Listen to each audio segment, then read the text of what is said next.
Chapter 213. Encounter at Sea, Violent Fire Phoenix, 3. Misunderstanding my ass. So, can killing you also be my misunderstanding? Phone Linger's beautiful phoenix eyes widened as she roared. Grandaunt, I know I was wrong. Please be magnanimous and let me go. The Sea Python King pleaded. Even though it was a sea beast, it had heard a lot about this formidable beast. It's too late. All of you have to die since you want to kill my child. Phone Linger narrowed her eyes and spat out her southern spirit flame directly at the group of sea pythons. The sea surface immediately became a sea of flames. Except for the Sea Python King and its subordinates in the flames, the unaffected sea beasts all escaped in fright. Tough. This was the only thought in Long Ruaksha's and the others' minds at this moment. After dealing with the sea pythons, Phone Linger looked at Long Ruashue and the others with a smile. Little sister Ruashue, you saved my child. I would like to invite all of you to be my guests on behalf of the Phoenix clan. Please grant me this honor. Little sister. Long Ruashue was dumbfounded. Inflame called her big sister, but this fiery Linger called her little sister. What a mess. Big sister Linger, we are going to the Dragon Clan to save someone. So, Long Ruashue very implicitly wanted to decline, but she didn't want to anger this hospitable bird. Otherwise, they would probably be burned to ashes if she set fire to them. After all, the Phoenix Clan's southern spirit flame was equally famous as the Dragon Clan's dragon breath. Isn't it just those stinky dragons? Don't worry. Big sister will help you, Phonelinger said, taking charge for them. Her father had ordered her to invite them to the clan. Schwer, in that case, let's visit the Phoenix clan first. Long Qingtian signaled his granddaughter with his eyes. All right, since big sister is so kind, it would be impolite of Ruashua to decline, Long Ruashua said helplessly. She didn't understand why the Phoenix clan, which had always disliked humans, insisted on inviting them as guests. But as the saying went, since they were here, they should take things as they came. Moreover, she wanted to know what the Phoenix clan's motive was. I'll lead the way for you. Phone Linger turned around and flew toward the territory of the Phoenix clan. With the protection of the Phoenix clan, no sea beasts dared to attack them. After flying for half a day, they finally arrived at the Phoenix clan's territory. After returning to the Phoenix clan, Phone Linger immediately transformed into human form and said warmly to Long Ruashue, Little sister Ruashue, Dragon Island isn't far from here. I'll go with you when the time comes. Thank you for your trouble, big sister, Long Ruashue said politely while looking at Phone Linger's beautiful human form. What a great beauty. Her beauty was breathtaking, and her dark red eyes were translucent like the most gorgeous rubies. Her figure was hot and enchanting, which suited her personality quite well. Wife. At this moment, a tall, handsome, and noble man walked over. He embraced the fiery Linger and looked at her with affection. We have guests, Phone Linger said shyly, her cheeks blushing. It's okay. You can pretend we don't exist, Long Ruashue teased. She was sensible enough to turn away and look around. Phoenix Nest was the territory of the Phoenix clan. Looking around, Long Ruashue saw tall and upright sycamore trees with luxuriant branches. She knew that the Phoenix clan lived on sycamore trees. There were nearly 1,000 sycamore trees in front of her, which basically had either a phoenix or a vermilion bird on each tree. Little sister Ruashue, how is this place? Phone Linger asked. Very good. The fire attribute spiritual power is very dense, Long Ruashue said honestly. The Phoenix clan's territory was full of trees, so it was not only very beautiful, but also had unusually dense fire attribute spiritual power. It was very suitable to cultivate the fire element here. Yes, this place is very suitable for our Phoenix clan to live in, but, little sister Ruashue, let me bring you to your lodgings. Phone Linger hesitated and changed the topic. Thank you, big sister. Phone Linger brought Long Ruashue and the others to a wooden house. It had a total of 2 floors, just enough for all of them to stay. Little sister Ruashue, take a rest first. The clan has specially organized a welcome party for everyone tonight, Phone Linger said, and then turned and left. Schwer, what do you think the Phoenix clan is up to? Long Qingtian asked in puzzlement after Phone Linger left. I don't know, but I don't think they mean any harm, Long Ruoxue said after some thought. On the way here, she had specially observed that the Phoenix clan had many divine beasts. If they wanted to kill them, it would be a piece of cake. There was no need to be so polite to them. Haha, why think so much? We can only come to the Phoenix clan as guests with the help of little girl. Of course, we have to enjoy ourselves, Old Man said nonchalantly. The Phoenix clan and the Dragon clan were the strongest existences on the Ling Feng continent. There was no need to go through so much trouble to kill them, so he wasn't worried at all. Fortunately, the dragons and phoenixes don't have much ambition. Otherwise, the Ling Feng continent would have become their world. Lin Liang sighed. Human powerhouses killed each other every day for that little bit of benefit. Why didn't they cultivate properly? Look at how formidable the Phoenix clan was. There's nothing we can do. There are too many black sheep in the human race. Grandpa, let's all rest for a while. Long Ruoxue said understandingly. Okay, let's all sleep. Lung Qingtian said to everyone. They had been traveling recently and hadn't slept well. After finding a room, everyone returned to their own rooms. The first thing Lung Ruoxue did after entering the room was to check on Lin Yuan and the others in the Heaven and Earth bracelet. Miss, why did you come in? Lin Yuan was surprised to see Long Ruoxue. Qingju was sealing off the connection between the space and the outside world these few days, so he wasn't very clear about the situation outside. I came in to see you, Lung Ruoxue explained. She had been unable to enter the bracelet for the past few days because of the First Elder and Feng Jing. We are fine. Miss, don't worry, Lin Yuan said quickly. Is Feng Aoran okay? Lung Ruoxue nodded and continued asking. After seeing Feng Jing and the First Elder that day, Feng Aoran had wanted to go out, but she rejected him. Chapter 214. Encounter at Sea, Violent Fire Phoenix, 4. He's okay. We are watching him. How could anything happen to him? Lin Yuan said nonchalantly. Feng Aoran was really too insensible. He only thought about going out to see his relatives, but he didn't think about how he would explain his presence to his family if he really went out. I'll go see him, Lung Ruoxue said helplessly. Alas, it wasn't that she wasn't sympathetic, but she couldn't risk exposing her secret. Although the Feng family was her ally, not all of the Feng family had her trust. Lung Ruoxue went straight to Feng Aoran's bamboo house, pushed the door open, and walked in. Aoran, she called out softly. When can I meet the First Elder and Grandpa? Asked Feng Aoran, who was sitting on the bed with his back facing Lung Ruoxue. You can meet them after we save Fengdo and leave, Lung Ruoxue explained lightly. She knew that Aoran was a little angry at her because of this. With that, Lung Ruoxue left Feng Aoran's house and entered the purple bamboo house. Inside the house, Qingju was guarding Freak's body. Qingju threw himself into Lung Ruoxue's arms and said coquettishly, Big sister, you're here? Qingju, it's been hard on you. Lung Ruoxue hugged Qingju gratefully. She was very touched that Qingju had been taking care of Freak's body for her. Not at all. But big sister, what do you intend to do with Yichin's body? Qingju asked curiously. Does big sister just plan to keep the corpse here? I don't know either. Let's leave it here first, Lung Ruoxue said sadly. She really didn't want Freak to leave her, but she also knew that she couldn't keep him by her side forever. Otherwise, her grandfather and the others would be worried to death. Big sister, who is this person? Baby asked cautiously, while his big blue eyes stared intently at the man on the bed.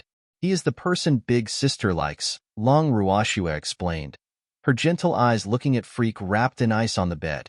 Isn't Baby who big sister likes? Baby asked with raging jealousy, but the expression on his little face was pitiful. Of course, I like Baby too. Lung Ruoxue coaxed helplessly. Why is Baby so possessive? Her head hurt again. Then why can big sister like others? Baby pouted unhappily. Baby, that's different. Lung Ruoxue really didn't know how to explain a relationship problem with an underage little beast. What's different? Baby didn't understand. He only knew what the feeling like was. You're still young. You'll know when you grow up. After comforting Baby, Lung Ruoxue said to Qingju, Qingju, I'm going out first. When Lung Ruoxue left the Heaven and Earth bracelet and returned to her room, She saw Lung Qingtian and the others waiting for her here. Grandpa, why aren't you guys resting? Lung Ruoxue asked curiously. We were waiting for you. Old man answered first. Oh, is anything the matter? Ruoxue, what are we going to do about the first elder in Fengjing? Lin Liang asked with a bitter face. They didn't dare to enter the space with the two outsiders around. I don't know either, Lung Ruoxue said helplessly. Of the two, one was Big Brother Feng's grandfather, and the other was the Feng family's first elder. For the sake of Big Brother Feng's face, she couldn't chase them away. Moreover, the Feng family was her ally. Alas, they would talk about it again in the future. Shuer, send us into your space to rest, Lung Qingtian said. He knew that there was nothing Shuer could do, so he wouldn't ask such a question. Okay. Lung Ruoxue sent the three old men into space and lay on the bed in her room to have a simple rest. Around dusk, Fenglinger came to look for them. Lung Ruoxue and the others arrived at the main hall of the Phoenix clan with Fenglinger. The hall was built with sycamore wood, and it was for meetings and banquets of the Phoenix clan. Lung Ruoxue and the others felt a rush of fire attribute spiritual power as soon as they entered. Lung Ruoxue looked at the grand hall of the Phoenix clan, which was dazzling in gold and jade, while thinking that she really didn't know who designed this hall to be so similar to human imperial palaces. The only difference was that the pillars and walls of this hall were carved with flying phoenixes. Miss Long, are you satisfied with our Phoenix clan's chamber hall? A handsome young man with an extraordinary demeanor asked with a faint smile on the throne. Very nice, Lung Ruoxue praised. There were many divine beasts in the Phoenix clan, so it was normal for them to absorb some human thoughts and ideas while traveling the continent. I am Fengjian, the king of the Phoenix clan. Please come in and have a seat. The man on the throne introduced himself and then said very politely, Little sister Ruoxue, the Phoenix clan doesn't have so many rules. Don't stand on ceremony, Fenglinger said while pulling Lung Ruoxue to sit down. Okay. Lung Ruoxue nodded after sitting down. If she didn't know that they were divine beasts, she would definitely think that they were humans because the etiquette of these divine beasts was more thorough than some humans. Lung Qingtian and the others nodded at the Phoenix King and sat down next to Lung Ruoxue, but they were all a little nervous. They would be dead meat if the Phoenix clan harbored any ill intentions toward them. On the throne, Fengjian carefully observed and took in the expressions of everyone. Then he turned all his attention to Lung Ruoxue. His mind was full of thoughts. Can such a weak woman really be the person in the legend? Soon after everyone sat down, plate after plate of fruits was served. Lung Ruoxue and the others were at a loss for words. We won't be eating these things, right? Miss Lung, I'm really sorry. There isn't much food for humans in our Phoenix clan, so we can only entertain you with these fruits. Fengjian was slightly embarrassed. It's okay. We aren't too hungry. It's enough to eat some fruits, Lung Ruoxue lied through her teeth. Chapter 215. Encounter at Sea, Violent Fire Phoenix, 5. In that case, don't stand on ceremony and eat more, Fengjian said enthusiastically. Okay. Lung Ruoxue braced herself, picked up a red fruit, and took a bite. Oh, it tastes good, even though it can't match up to my spirit fruits. Little sister Ruoxue, these fruits are the unique phoenix fruits of our Phoenix clan. Only distinguished guests are qualified to eat them. Today, Big Sister is basking in your glory, Fenglinger said with slight envy. Her father, who was always stingy, really spent a lot today. He actually took out so many at once. You're too kind, Phoenix King, Lung Ruoxue said courteously. She was at a loss for words after hearing what Fenglinger said. Do I have too many good things? Or is life difficult for the Phoenix clan now? The Phoenix clan's banquet was very boring, so apart from eating fruits all the time, Lung Ruoxue and the others would occasionally chat with Fengjian or Fenglinger. The other Phoenix clan divine beasts sitting around were all like wood, not saying a word, and their eyes all kept looking at Lung Ruoxue curiously.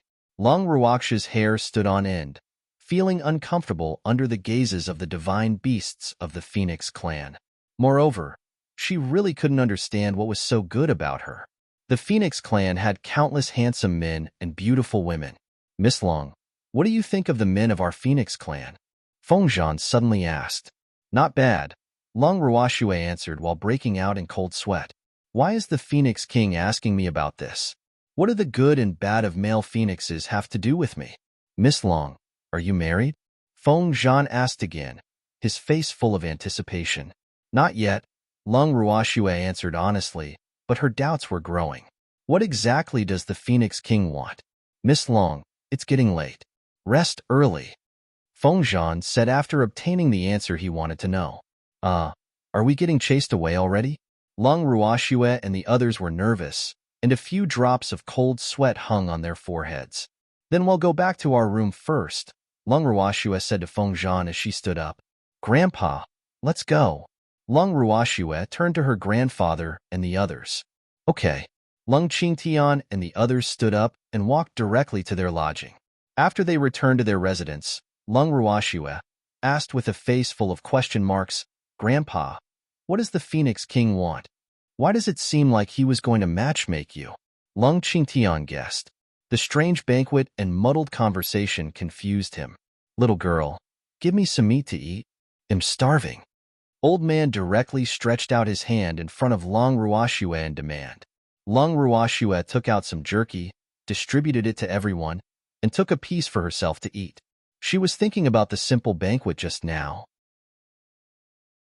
Well, for beasts, the standards of the banquet should be considered high. Little girl, I think the Phoenix King likes you. Old man teased Lung Ruoxue after he finished eating. Damn old man, will you die if you don't speak? Lung Qingtian shouted. What? It's not impossible. Old man continued, ignoring Lung Qingshan's anger. At this moment, someone knocked on the door. Lung Ruoxue opened the door and saw two stunningly beautiful men. What's the matter? Lung Ruoxue asked doubtfully. Miss Lung, the Phoenix King sent us to serve you, one of the beautiful men said shyly. See, I'm right. Old man smiled and rolled his eyes at Lung Qingtian. Please help us convey our thanks to the Phoenix King. But we really don't need to be served, Lung Ruoxue said politely and closed the door. Outside the door. What should we do? A handsome man asked his partner in disappointment. I don't know, the other beautiful man answered helplessly. In the Phoenix King's resting palace. Royal father, what do you need? Feng Linger looked at her beloved father in confusion. Linger, what do you think of Lung Ruoxue? Feng Zhan asked in return, his expression unreadable. I like her a lot. She also saved in flame, Feng Linger answered honestly. She had a good impression of Lung Ruoxue, but she didn't know what her father's intentions were. Then, what if Royal Father plans to keep her in the Phoenix clan? Feng Zhan probed. Feng Linger was at a loss for words. Does Royal Father fancy Lung Ruoxue? If she becomes his wife, wouldn't I have to call her mother? She couldn't help but shudder at the thought. Isn't this too terrifying? I call her little sister. Boo-hoo. How can I accept my little sister becoming my mother? But her father had been alone for many years, and it was time for him to find a partner. If he really liked little sister Ruoxue, then she could only accept it. But why did he want Feng Lan and Feng Yang to take care of little sister Ruoxue? She was really confused. Feng Linger was incomparably conflicted, and her thoughts began to wander. Royal Father, I owe Ruoxue a favor, so I hope she will do it willingly. Feng Linger took a deep breath and advised after thinking for a while.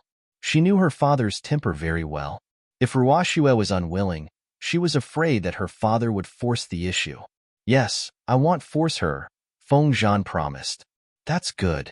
Feng Linger was finally at ease after hearing this. But she felt conflicted again when she thought about how she was going to have a stepmother. At the same time, the little silver mink, which had been waiting on the only route to Dragon Island, learned of Lung Ruoxue's whereabouts from Mu Li, so he rushed to the territory of the Phoenix clan eagerly. Little Muzi, are you sure that she went to the Phoenix clan? The little silver mink asked to confirm. At this point, he couldn't completely believe Mu Li's words because his trustworthiness was really too bad. Master, I guarantee that Lung Ruoxue is definitely in the Phoenix clan. Mu Li raised his hand as if he was swearing an oath. Hurry up then. Stop wasting time. The little silver mink urged anxiously. I want to go home so bad. Swear, I want to see you soon. Boo-hoo. I miss you so much. Chapter 216. Encounter at Sea, Violent Fire Phoenix, 6. Just like that, Mu Li flew rapidly in front while Hua Qing chased after him. My dear, slow down. I can't catch up. Shu'er, lying on Hua Qing's shoulder, yelled, his fluffy little face aggrieved. You're too slow, the little silver mink mocked. Just keep trying to catch up. After flying swiftly for about 2 hours, they finally arrived at the territory of the Phoenix clan. Who dares to trespass on the territory of the Phoenix clan? A red vermilion bird blocked their way. I'm sorry. We're not trespassing. We're here to find someone, Mu Li said sincerely. He didn't want to fight with a bird that could breathe fire. He hated fire. We don't have the person you're looking for here. Leave quickly, or don't blame me for being impolite, the vermilion bird said with displeasure. We are here to look for Long Ruoxue. She's a guest of your Phoenix clan, the little silver mink said anxiously. If I wasn't so small now, I would definitely teach this stinky bird a lesson. Do you know Long Ruoxue? The vermilion bird asked doubtfully. Of course we do. Hurry and bring us to her, the little silver mink ordered. Long Ruoxue is a guest of our clan. How can we let you meet just like that? Wait for me. We'll go report it. With that, the vermilion bird flew away. Little Mu Zi, let's go in directly, the little silver mink said furiously. Damn it. Even though I want to see the bird actually has to report it. Master, there are many divine beasts in the Phoenix clan.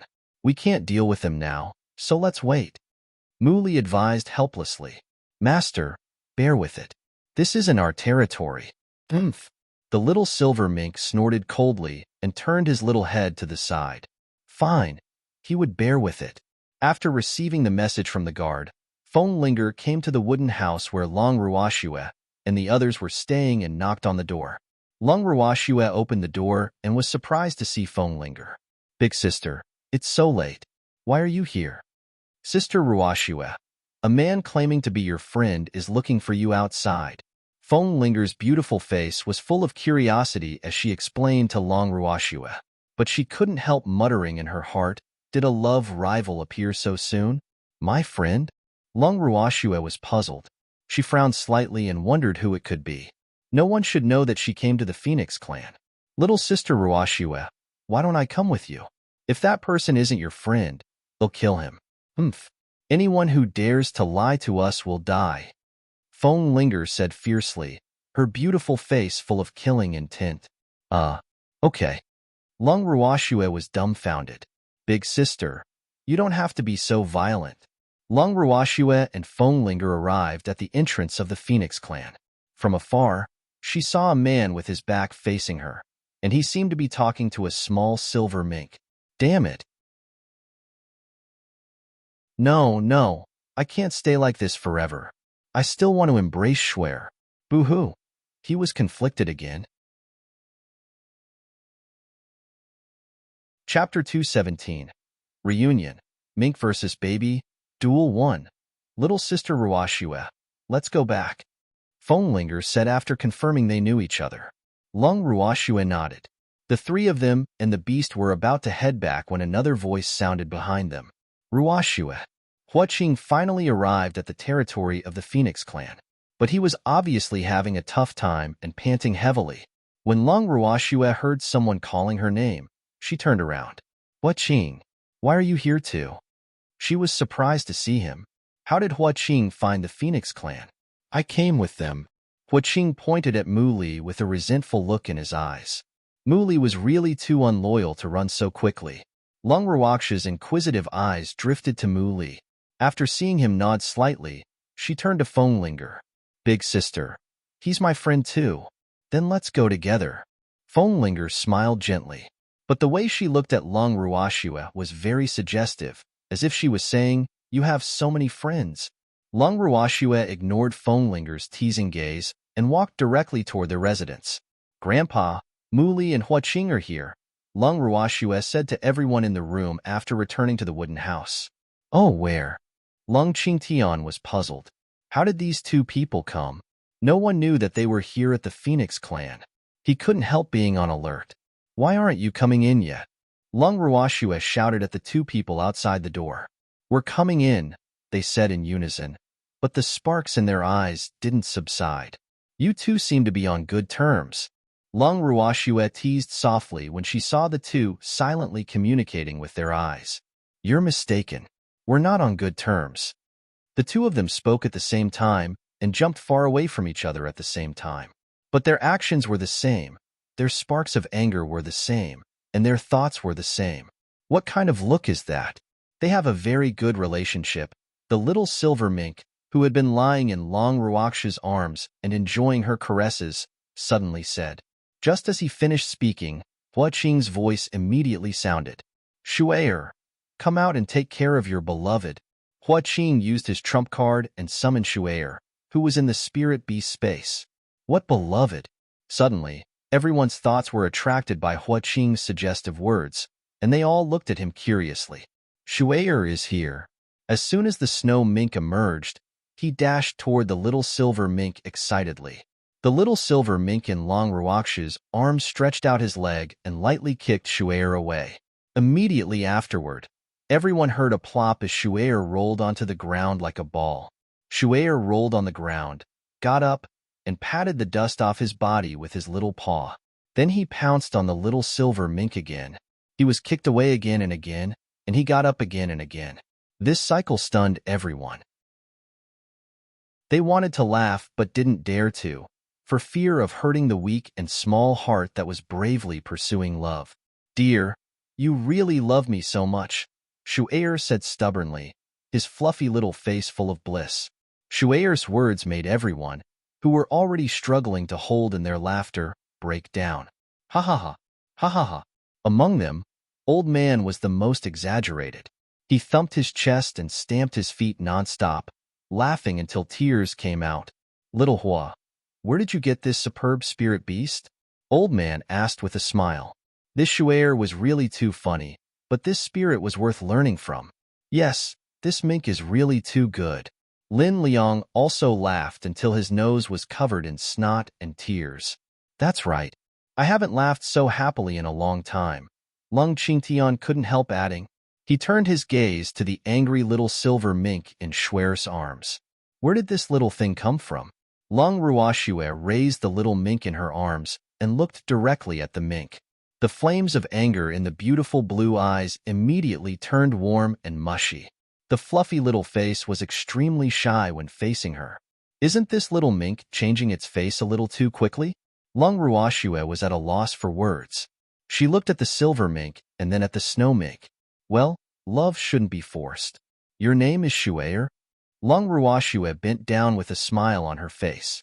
She tried to soften her voice so as not to scare the little thing. Yes. Shu'er nodded obediently and then stole a glance at Lung Ruoxue.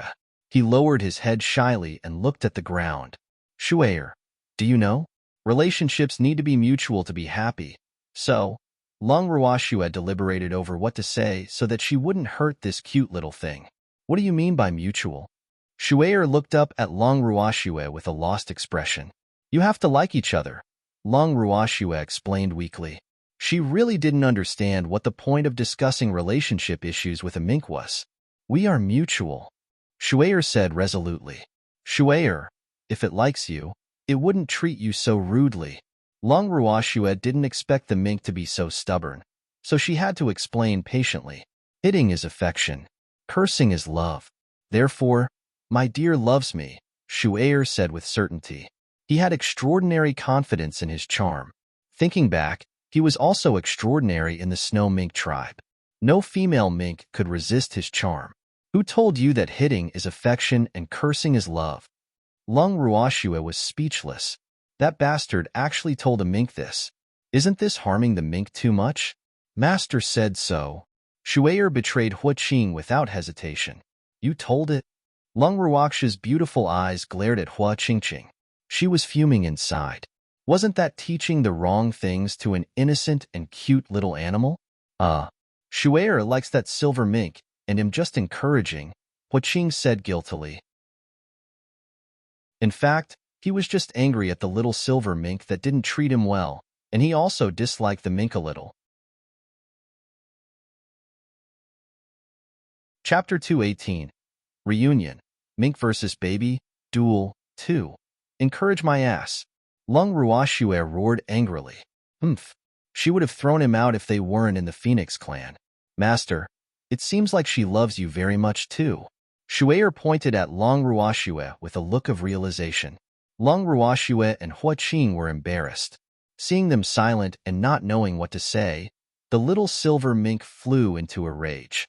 Shue'er will never love him. He dashed at Shue'er fiercely and began punching and kicking him. Humph. I can't beat your master now, but I can teach you a lesson, the little silver mink complained in his head. Everyone was stunned by this violent scene. How violent! Old Man chuckled. The word gloat was clearly written on his wrinkled face. Lung Ruoxue returned to her senses and hurriedly embraced the little silver mink who was baring fangs and brandishing claws to prevent the poor Shue'er from being beaten to death. Shue'er, are you okay? Lung Ruoxue looked at the disheveled Shue'er, whose hair had fallen all over the ground and whose body was covered in bloodstains. She looked apologetically and took out a pill to give to him. Shue'er took the pill, smelled it, and put it in his mouth. His injuries healed instantly, but the fur that fell couldn't grow immediately, so his current appearance. Poor Shue'er. It's all Master's fault. I shouldn't have encouraged you to chase after that barbaric silver mink. Hua Qing bent down and embraced Shue'er tenderly, his heart full of distress. It's okay. I like lively female minks like this, Shue'er said without remorse. He was determined to go down this path. Female mink. Two terrified voices sounded at the same time. One was from Muli, and the other was from the little silver mink. What happened to you two? Lung Ruoxue looked at the man and the mink suspiciously. Why did they have such a big reaction? The little silver mink stared at Muli for a few seconds, then quickly left Long Ruoxue's arms and ran to a corner where no one could see. He spread his legs and lowered his head. What a relief. Luckily. Hua Qing, your Shue'er is male? Muli asked fearfully with a very strange expression on his face. Yes. What's the matter? Hua Qing was puzzled, his face full of question marks. Not only him, but everyone present didn't understand what was going on between them. Damn it. A male too. The little silver mink roared furiously after checking his gender and lying back in Long Ruoxue's arms. His beautiful fur stood on end in anger.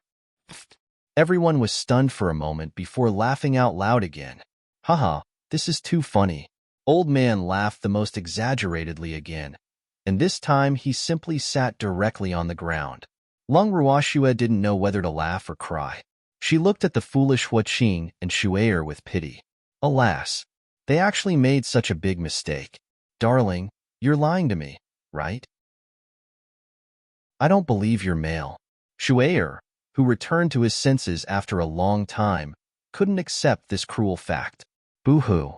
How can the first mink I fell for be male? My inner was so beautiful and cute. Boo-hoo, too sad. Shue'er, my condolences. You will meet someone you like again in the future. Hua Qing quickly comforted the sad Shue'er while hating himself in his heart at the same time. He was responsible for Shue'er's unrequited love after all. Master, I want to return to the spirit beast space, Shue'er said with tears in his eyes. He wanted to find a place where no one could see him and cry properly. Boo-hoo, my first love. After the farce, everyone felt a little sleepy and returned to their rooms to rest. Lung Ruoxue returned to her room with the little silver mink in her arms. After placing the little mink on the bed, she also lay down on the bed. The little silver mink occupied Long Ruoxue's arms unceremoniously. Woo! I finally have the chance to share a bed with Shue'er. So exciting. Lung Ruoxue was puzzled as she looked at the shy little silver mink, wondering why the way he looked at her seemed so similar to how Freak looked at her. It was so strange, but she didn't think too much about it. Freak was already dead after all. Big sister, I want to come out. Baby sent a voice transmission from the bracelet at this moment. Lung Ruoxue let Baby out. As soon as Baby came out, he dashed into Long Ruoxue's arms, only to find that his big sister's arms were occupied by a cheap little mink. Get lost. That's my spot. Baby roared domineeringly, wanting to rip this mink into pieces. But after hearing what Baby said, the little silver mink didn't even look up and completely ignored the little black furball baring his fangs and brandishing his claws. "No fighting, no fighting," Lung Rawashua said softly. Then she closed her eyes and went to sleep. Seeing that his big sister didn't back him up, Baby felt very aggrieved. He laid on Long Rawashua's pillow and looked at her with tears in his eyes. The little silver mink opened his eyes and said mockingly, "Stop pretending to be pitiful. Schwer is already asleep." "Humph. When I was pretending to be pitiful, this little thing was still in some unknown corner." "You!" Baby glared at the mink angrily. "Huh. Why can't I see this annoying fellow's soul?" Baby was puzzled. What was even more strange was that he couldn't even see the thoughts in the mink's mind. "What's going on? No person or beast, except for Big Sister, can escape my soul search. What about me? I'm your boss from now on, so you have to listen to me," the little silver mink said indifferently with a cold snort. "You? Why? You are only an advanced spirit beast. You actually dared to call yourself a boss in front of this daddy." Baby was furious and roared. He had to defend his rights and uphold his reputation. He couldn't be defeated by this newbie. Otherwise, he would lose face in front of all the spirit beasts in the future. Because I'm Schwer's beloved. The little silver mink looked smug, and his arrogant tail hung in the air. Chapter 219, Reunion, Mink vs. Baby, Duel, 3. "I am Big Sister's beloved. Move aside." Baby roared, determined to protect his position. "If you are so capable, let's duel. Whoever wins will be the boss from now on." The little silver mink had a devious smile on his face. No one would dare to compete with him for favor in the future as long as he subdued Baby. He really admired this idea. "So be it. I'm not afraid of you." Baby couldn't take it anymore. "Humph. How can an advanced spirit beast be my match? I am. Let's find a quiet place so that we don't wake Schwerer up." The little silver mink looked at Long Rawashua affectionately. "Okay." After the two cute little beasts reached an agreement, they quietly slipped out of the Phoenix clan's territory, found an uninhabited mountain, and began the duel. "Wait, let's talk about the rules," the little silver mink suddenly said before the fight began. "What rules?" Baby was puzzled. Why is this stinky mink so troublesome? "No hitting of faces nor pulling of fur, lest Schwer sees through us."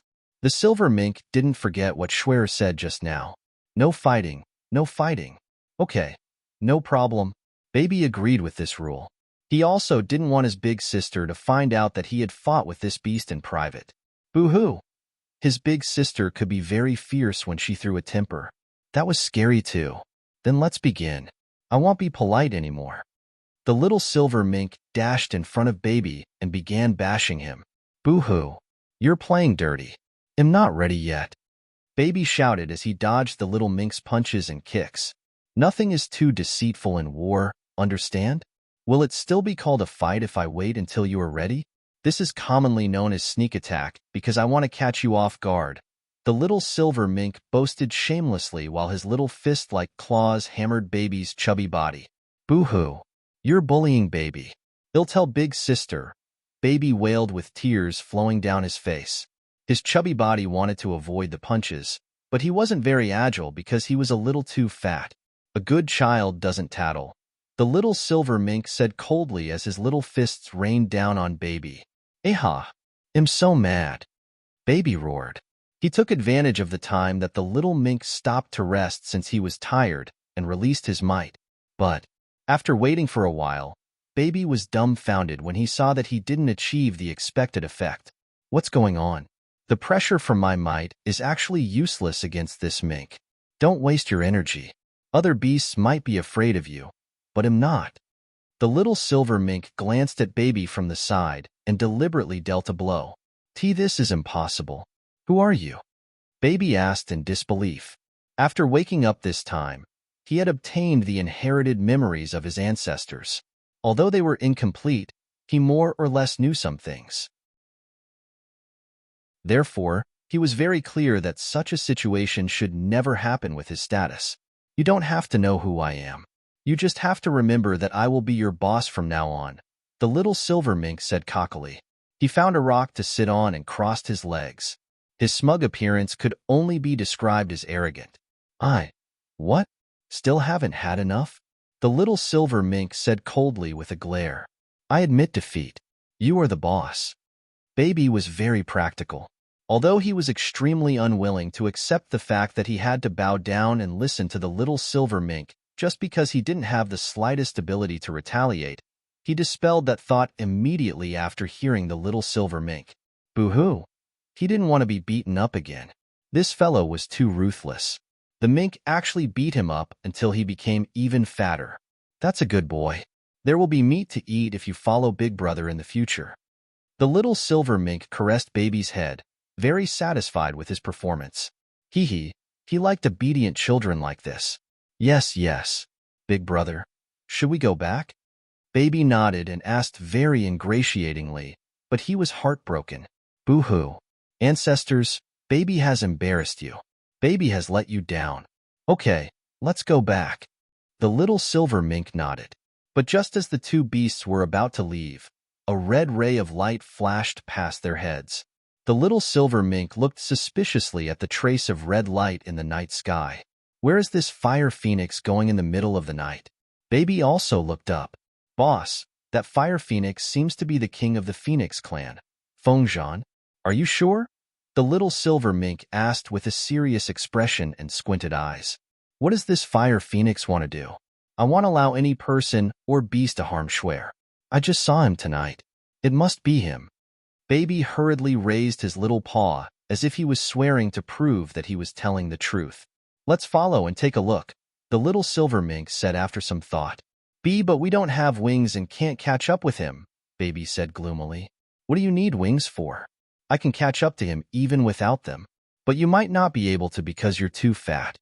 The little silver mink glanced at Baby with a disdainful expression. Then he transformed into a ray of silver light that chased after the fire phoenix. Wait for me. Baby pouted as his fat and short forelegs chased after him like a ball rolling on the ground. Ugh. The silver light stopped after chasing for some time. Baby didn't manage to stop in time and crashed into the little silver mink. Shoo, don't make a sound. The little silver mink hurriedly covered Baby's mouth, but his blue eyes were tightly glued to the phoenix that was murmuring something. Yes. Baby, whose mouth was covered, nodded and motioned the little mink to let go. After regaining freedom, Baby quietly looked around. Where is this? It was pitch black, and he couldn't see his paws. The only source of light here was the blazing phoenix shining with rays of colorful light. What's that sound? Suddenly, Baby heard a rustling sound. He was shocked and hurriedly leaned against the little mink. Boo-hoo. Baby is very timid. Don't frighten Baby. Chapter 220. Reunion. Mink vs. Baby. Duel. 4. Coward. It's just the wind. The little silver mink said with extreme helplessness and contempt. This was the first time he had seen someone so timid. Baby is really too useless. How can this little thing help Schwer? Thinking of this, he began to dislike Baby again. Oh, then it's okay. Baby emboldened himself, but he still stuck close to the little mink.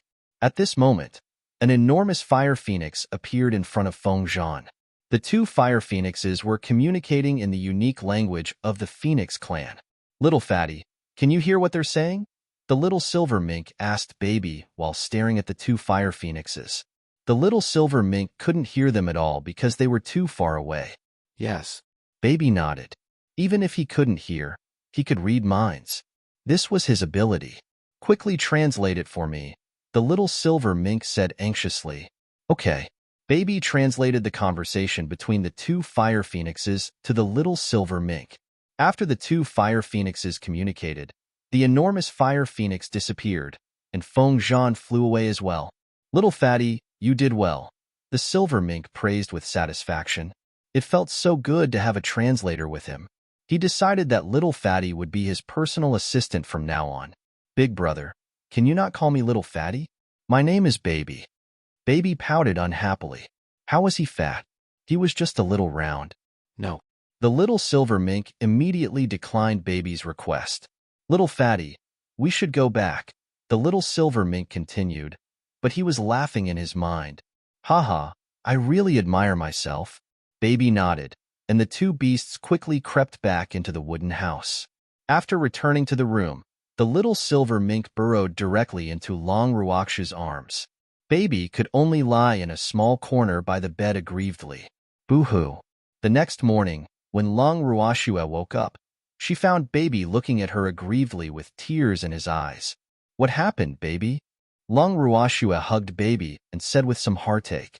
It's only been one night, but Baby seems to have gained weight again. What's going on? She really couldn't understand. Nothing. Baby just misses big sister. Baby waved his paws repeatedly. Boo-hoo. The boss also woke up and was still secretly staring at him. He didn't dare to complain. Silly, hasn't big sister always been here? Long Ruoxue said with some amusement. Why does Baby feel so insecure? What a child. Schwer. The little silver mink called out in dissatisfaction. He burrowed into Long Ruox's arms and squeezed Baby, this eyesore, to the side. Baby naturally didn't dare to make a sound. You're not allowed to bully Baby. Long Ruoxue raised the little silver mink and looked directly into his beautiful blue eyes. She warned him, but she couldn't help sighing in her heart. Baby had always been very overbearing among her beasts, but this little silver mink could actually make Baby so obedient. She really didn't know how he did it. Schwer, how can you wrong me? Tears welled up in the little silver mink's eyes and rolled down his fluffy face. Long Ruoxue was at a loss for words. The more she looked at this little mink, the more she felt that he looked like freak. This feeling was really too strange. Schwer, are you awake? Lung Qingtian called from outside the door. Yes, I'm awake, Grandpa. Lung Ruoxue quickly put the little mink down, got out of bed, and opened the door for her grandfather. Grandpa, what's the matter? Lung Ruoxue asked curiously. Her grandfather usually wouldn't disturb her so early. Lung Qingtian walked into his granddaughter's room, closed the door, and asked bluntly, Schwer, there are more and more people following us now. What do you plan to do? Grandpa, do you have any good ideas? Lung Ruoxue asked in return with a frown. To be honest, she didn't know what to do either. Grandpa doesn't know either.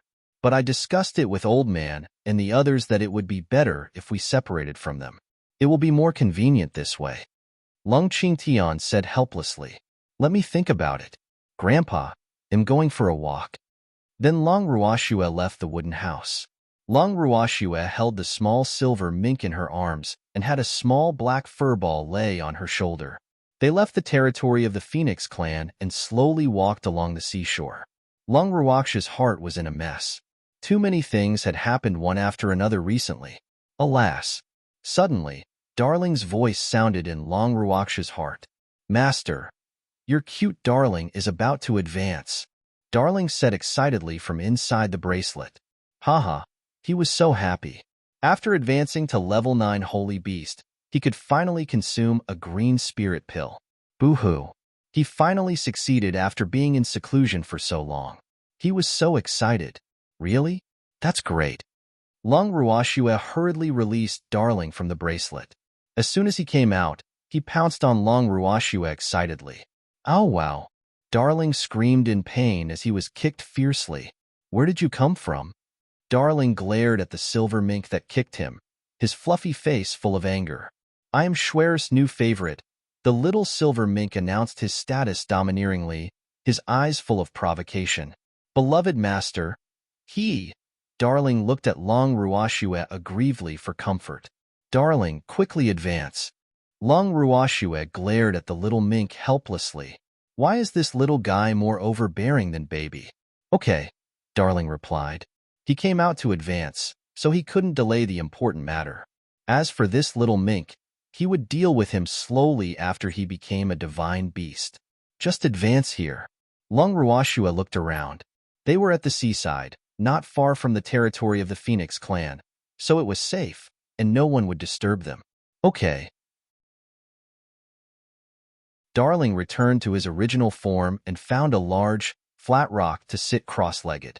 After about an hour, Darling broke through the barrier between level 8 and 9. With the descent of heaven and earth laws, he advanced to level 9 Holy Beast.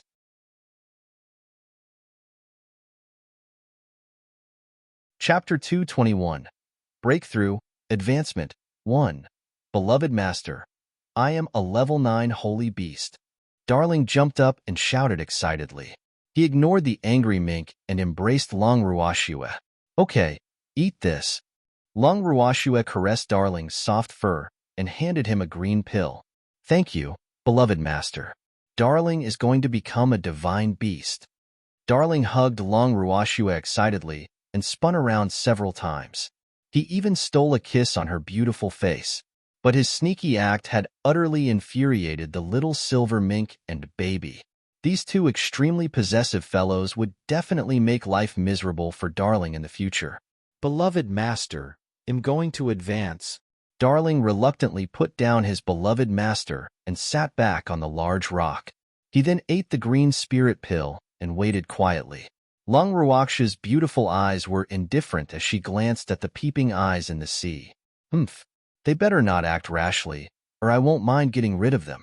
It took relatively longer for Darling to advance from level 9 Holy Beast to Divine Beast because he advanced 2 ranks in a row.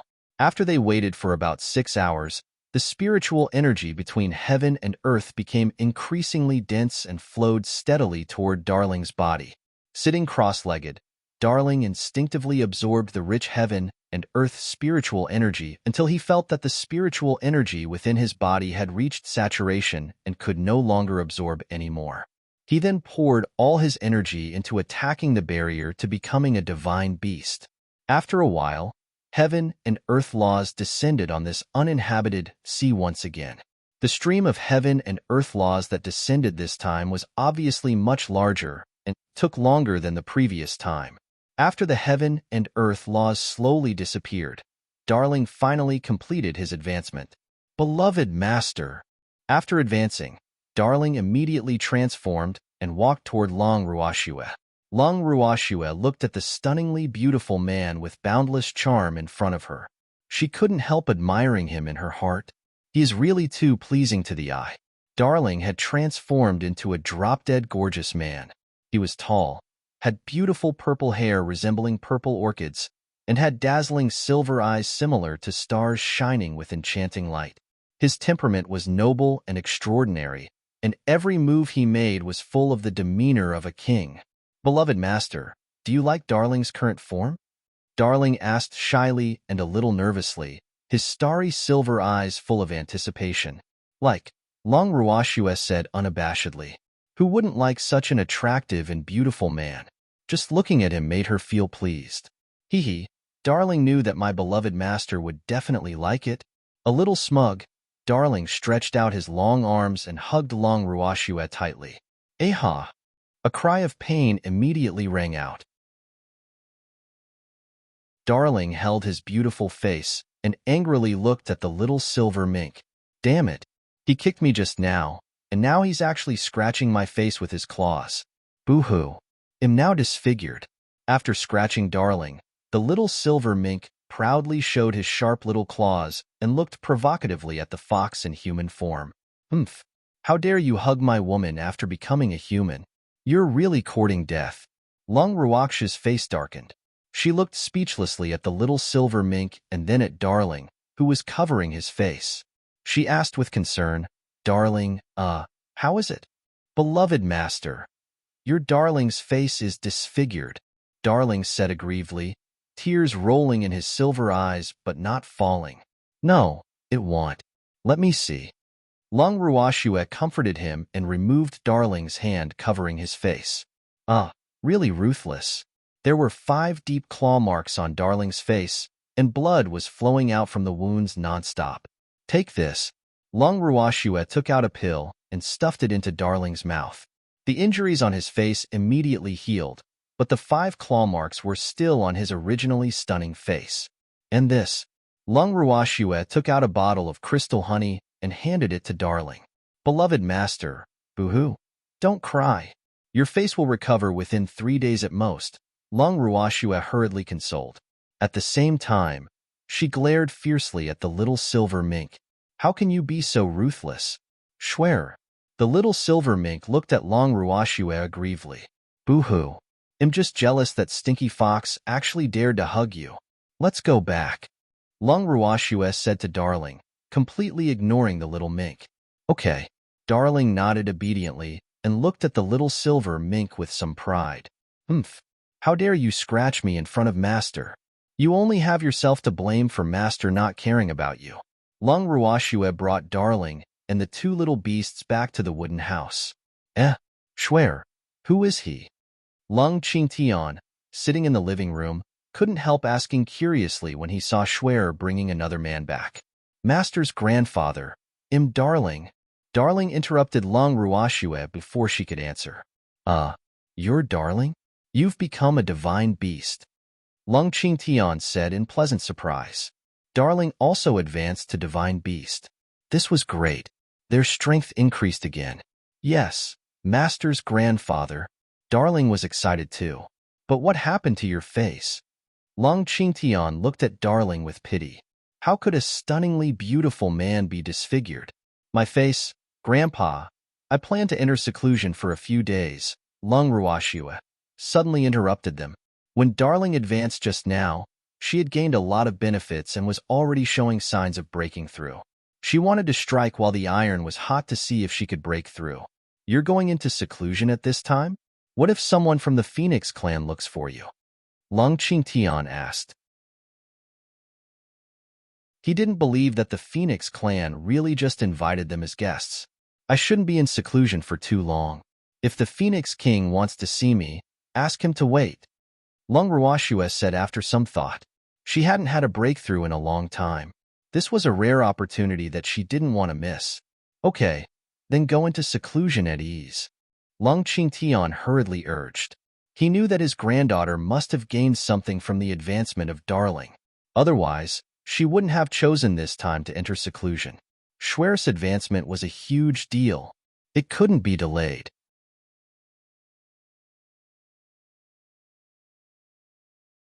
Chapter 222. Breakthrough, Advancement, 2. Long Ruoxue nodded. She returned to her room and directly entered the Heaven and Earth bracelet. Of course, she also brought Darling, Baby, and the little silver mink along with her. Qingju, they'll leave them to you. Don't let them fight, Long Ruoxue said to Qingju, while also warning the three beasts. Big sister, don't worry. They won't be able to fight with me around, Qingju promised as he looked at the three seemingly well-behaved beasts. Okay, Big sister is going into seclusion. Don't let anyone disturb me for the next few days, Long Ruoxue ordered and walked straight toward the purple bamboo house. Did you hear what Big sister said? Be good, or he'll have to lock you up, Qingju warned. Then he ignored them and ran along to take care of his herbs. Schwer. The little silver mink lay on the ground, crying out softly in dejection. More tears welled up in his eyes. Boo-hoo. Schwer is really angry with me. He felt so wronged. Boo-hoo. I hate my small body. In fact, he also wanted to pull Schwer into his arms, but he couldn't do it now. Boo-hoo. In the purple bamboo house, Long Ruoxue was completely unaware of the little mink's conflicted thoughts. Right now, she was fully focused on breaking through. The heaven-defying art had a total of 9 levels. She had broken through the first level with the help of her master, and she had only cultivated to the second level now. But she really hadn't expected the second level of the heaven-defying art to be so difficult. The amount of spiritual power required to break through was unimaginable. After accumulating for a period of time, the spiritual power in her body was almost saturated. With Darling's advancement just now, she had vaguely touched the edge of a breakthrough. Therefore, she believed that she should be able to break through in a few days. To be honest, she had been waiting for this day for a long time. Otherwise, she would have been able to advance to spiritual supremacy a long time ago with the amount of spiritual power in her body. But her current cultivation was mainly based on the heaven-defying art. If she couldn't break through in the heaven-defying art, she wouldn't be able to advance to spiritual supremacy. Alas, this was probably the overbearing nature of high-level cultivation techniques. Long Ruoxue sat cross-legged and gathered all the spiritual power in her body to her dantian. She quietly circulated the heaven-defying art in her heart. Now, she could only wait. After an unknown period of time, the spiritual power in Long Ruoxue's body suddenly became restless. Immediately after, it started flowing crazily along the meridians in her body. Moreover, the spiritual power was very disorderly and was running around everywhere. At this moment, Long Ruoxue had an abnormally painful expression on her face. Her forehead was covered with cold sweat, and her face was slightly pale. Slowly, as the spiritual power in her body became more and more orderly, her expression gradually returned to calmness. After a long time, the spiritual power that seemed to be guided by someone began to concentrate in one direction. The originally massive amount of spiritual power gathered and became smaller and smaller until it condensed into a liquid sphere the size of a baby's fist. The liquid sphere of spiritual power slowly circulated along the meridians of her body. At first, the circulation was very slow. Gradually, it became faster and faster. After several cycles, the liquid sphere of spiritual power crashed violently against the barrier that prevented her breakthrough again and again. After countless collisions, the barrier that had become as thin as a cicada's wing shattered with a bang. Long Ruoxue's heaven-defying art finally broke through the second level and entered the third level. After her breakthrough, Long Ruoxue was in no hurry to get up. Instead, she continued to sit on the spot and absorb the rich spiritual power in the space. After entering the third level of the heaven-defying art, the massive amount of spiritual power stored in her body instantly emptied. Her body became like a bottomless pit again and began to absorb the spiritual power of the outside world frantically. After her spiritual power was almost restored twice over from before, Long Ruoxue stopped absorbing and left the purple bamboo house. Schwer, the little silver mink, who had been guarding outside the purple bamboo house, rushed into Long Ruoxue's arms when he saw her. Why was he so passionate? I only went into seclusion for a few days, right? Long Ruoxue looked at the little mink lying in her arms and unwilling to get up. Did this little guy make a mistake again? What's the matter? Long Ruoxue raised the little mink with both hands and looked into his eyes. Schwer, I missed you so much. Don't be mad at me anymore, okay? The little silver mink begged as tears welled up in his eyes. Okay, but you can't be so barbaric anymore. Long Ruoxue's heart softened as she looked at the little mink's pitiful appearance and reminded him. Yes, yes. The little silver mink nodded repeatedly, but he was thinking that he would never teach Schwer spirit beasts a lesson in front of her again in his heart. That's more like it. Long Ruoxue caressed the little mink's soft fur. Big sister, quickly unlock my seal, Qingju said impatiently as he stood in front of Long Ruoxue. Every time she broke through, she would unlock another level of the seal of the heaven and earth bracelet, and he could recover another ability. All right. Long Ruoxue began unlocking the heaven and earth bracelet seal. Qingju, what ability did you obtain this time? Long Ruoxue asked curiously. Big sister, Qingju won't tell you first.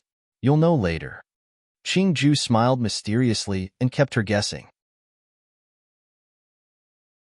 You've become a bad apple, little fellow. Long Ruoxue pretended to be displeased. Seeing Qingju being so smug, she couldn't help stretching out her fingers to pinch his soft little face gently. Wow, it feels really good. Big sister. Qingju looked at Long Ruoxue aggrievedly. All right, big sister will go out first. I won't fool around with you anymore. Long Ruoxue smiled gently. She was really afraid that her grandfather and the others would get anxious if she didn't go out now. Moreover, she still had to find a place to advance to spiritual supremacy. After speaking, Long Ruoxue left the heaven and earth bracelet and went directly to the living room, where everyone happened to be. Schwer, you're finally out. Long Qingtian finally felt relieved when he saw her. Grandpa, what's wrong? Did something happen? Long Ruoxue asked with a puzzled expression. She had only been in seclusion for a few days, right? Why did her grandfather look so anxious?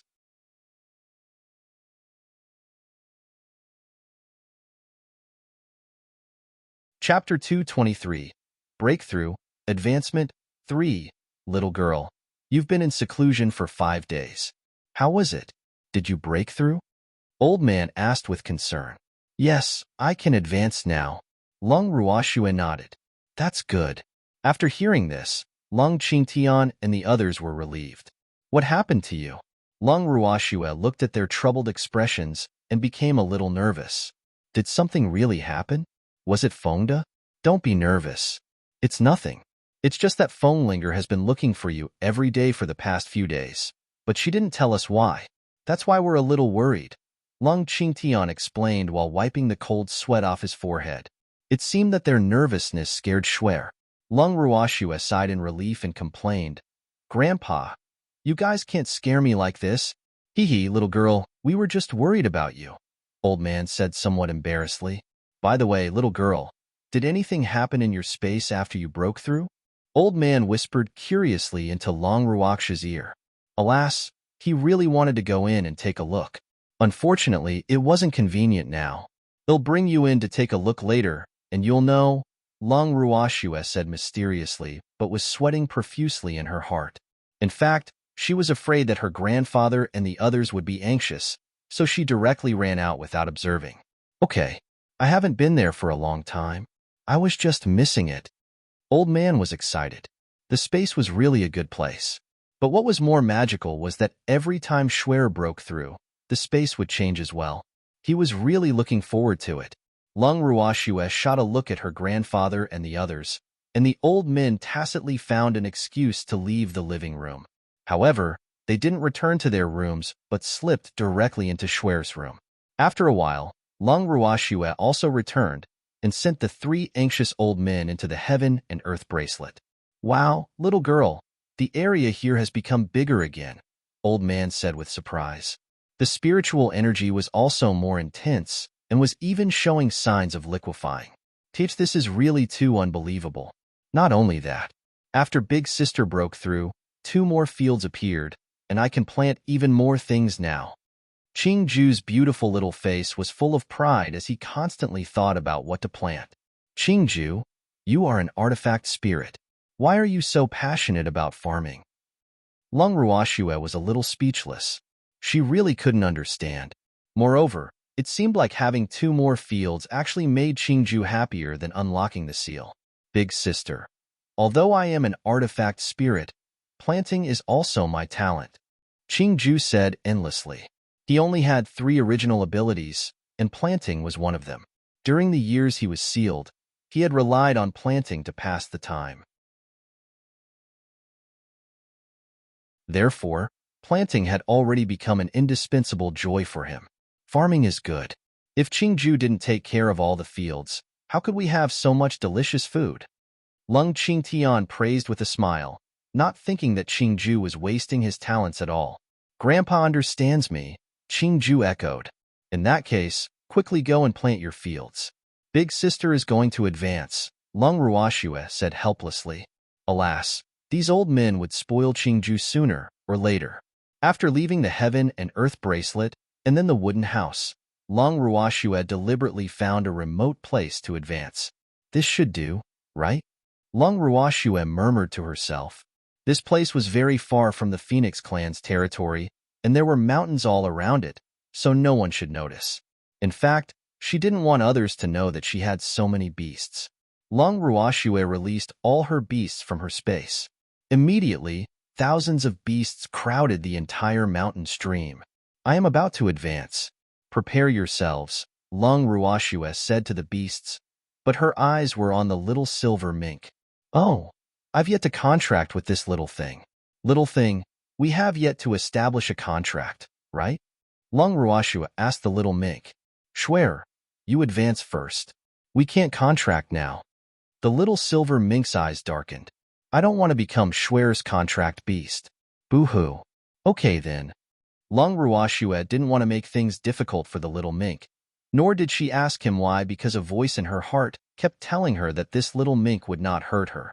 Lung Ruoxue randomly found a place to sit cross-legged, and then she mobilized the spiritual power in her body to break through the barrier to becoming a spiritual supremacy.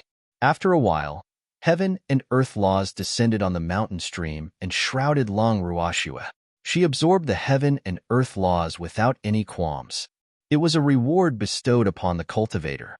After a long while, the heaven and earth laws slowly dissipated, and she completed her advancement and became a spiritual supremacy. Immediately after, heaven and earth laws descended once again. After their master, Long Ruashua, advanced, her beasts also began to advance one after another. Dazzling lights flashed in the mountain stream for a long time. Except for a few that were already divine beasts, all the silver wolves advanced. The one who advanced the most advanced 3 levels.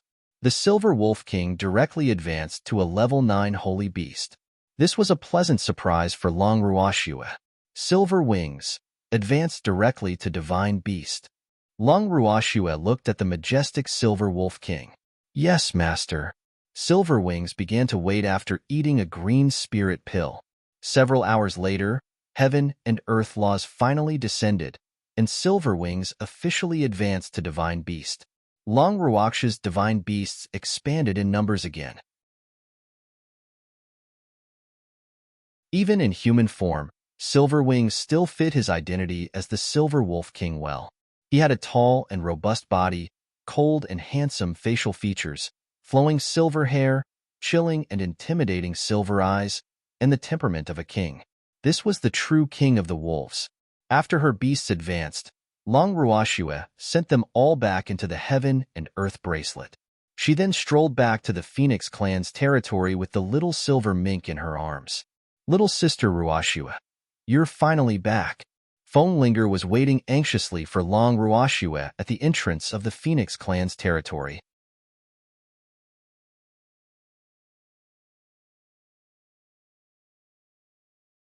Chapter 224. The Way to Bring Freak Back to Life. 1. Big sister, are you looking for me? Long Ruashua looked at Phonelinger doubtfully.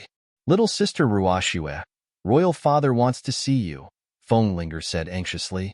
Oh, what is it? Long Ruashua was surprised. Is Phongzhan finally going to reveal his purpose? I'm not sure either. Royal father refuses to tell me, Phonelinger said helplessly. This was why she was so anxious. Then take me to see the Phoenix King, big sister. Long Ruashua frowned slightly. Phongzhan was really mysterious. He didn't even tell his daughter. Okay, let's go. Phonelinger pulled Long Ruashua toward the Phoenix King's resting palace. Royal father, little sister Ruashua is here, Phonelinger whispered outside the palace when they arrived at the entrance. Let Miss Lung in. The Phoenix King's elegant voice came from outside. Little sister Ruashua, go in by yourself. Big sister won't accompany you, Phonelinger said meaningfully. Her father wanted to see Ruashua, so she wouldn't be a third wheel. Okay. Long Ruashua pushed open the palace door and walked in directly. The Phoenix King's resting palace looked like an enormous sycamore tree from the outside, but it was a completely different world inside. After entering the Phoenix King's resting palace, Long Ruashua looked up slightly. The decorations here were very similar to a human's room. It was mainly red with a golden background, and there were many phoenix totems on the walls and pillars. Miss Long, Phongzhan walked out of the inner room and blocked Long Ruashua with his tall body. Hello, Phoenix King, Long Ruashua greeted politely. Miss Long, you broke through. Congratulations. Phongzhan's dark red phoenix eyes sized Long Ruashua up. Long Ruashua nodded slightly and then asked, May I ask why you are looking for Ruashua, Phoenix King? Miss Long, please sit. I'll tell you a story. Phongzhan pointed at a chair not far away. Tell me a story? Long Ruashua sat down in the chair and looked at Phongzhan in bewilderment. She couldn't help wondering what the Phoenix King was up to. Did he look for her so frantically just to tell her a story? Yes, a very important story. Phongzhan sighed softly and helplessly. Oh, please start then, Phoenix King. Long Ruashua said impatiently. She was not very interested in the Phoenix King's story, but she very much wanted to know Phongzhan's purpose. It seems like Miss Long is still an impatient person, Phongzhan teased with a smile. Yes, my companion is still with the Dragon Clan. I'm very worried, Long Ruashua explained. What she implied was that he should quickly tell her his purpose. After that, she would go and save someone. Don't worry, Miss Long. Your friend's life is not in danger in the Dragon Clan, Feng Zhan said with confidence, his face full of mystery. I'm afraid he will be tortured, Long Ruoxue said. Of course, she knew that Feng Da's life wouldn't be in danger. After all, Feng Da had a dragon as his contract beast. If the Dragon Clan wanted to kill Feng Da, it was equivalent to killing one of their own. This wasn't something the Dragon Clan, who claimed to be the most united, would do. I'm afraid physical pain is unavoidable, Feng Zhan said honestly. So, Phoenix King, just tell me directly. Stop keeping me in suspense, Long Ruoxue said a little impatiently. All right. Actually, I hope Miss Long can stay in the Phoenix Clan, Feng Zhan said, shocking her. What? Long Ruoxue asked uncertainly. Did I hear right? I hope Miss Long can stay with us, Feng Zhan repeated patiently, his dark red phoenix eyes full of anticipation. I'm sorry, but that's unlikely. I still have important things to do. I can't stay in the same place forever, Long Ruoxue explained implicitly. Although she didn't know why the Phoenix King said that, she didn't want to anger Feng Zhan, lest he destroyed all of them in a fit of anger. Miss Long, if you are willing to stay in the Phoenix Clan, you will be the king of the Phoenix Clan from now on, and you can choose any handsome man in our Phoenix Clan. Feng Zhan threw out a big bait. He believed that no one could refuse such a generous offer. Long Ruoxue's face darkened, and she was at a loss for words. What does the Phoenix King mean? I can choose any handsome man I want? Do I look like a pervert? The little silver mink, who had been acting as a pet in Long Ruoxue's arms, heard what Feng Zhan said and hated him. Damn it. He could understand wanting to keep Schwer in the Phoenix Clan, but he couldn't tolerate the idea of giving her a man of the Phoenix Clan. Schwer can only be mine. What do you think, Miss Long? Feng Zhan couldn't help asking when he saw Long Ruoxue, not responding for a long time. I appreciate your kindness, Phoenix King, but I really can't stay in the Phoenix Clan. As for the handsome man, I think I should leave him to the women of the Phoenix Clan. Long Ruoxue replied after choosing her words carefully for some time.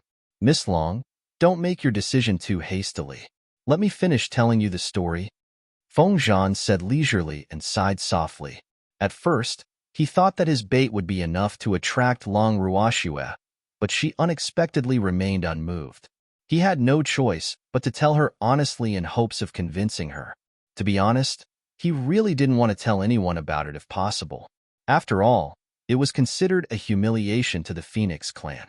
Okay, pray tell, Phoenix King. Long Ruoxue urged. Miss Long, actually, our Phoenix Clan doesn't belong to this world. There are many spirit beasts in this world that didn't once belong here. We came from an extremely distant place. That place is a holy land that all humans and beasts have yearned for a long time, Feng Zhan said softly, as if he had fallen into a trance, lost in his memories. Then why are you here? Long Ruoxue didn't deny that the Phoenix King's words piqued her curiosity. Seems like Feng Zhan really has a secret. That's because our Phoenix Clan, the Dragon Clan, and even other beasts were exiled here after a great war 100,000 years ago, Feng Zhan explained with deep pain in his eyes.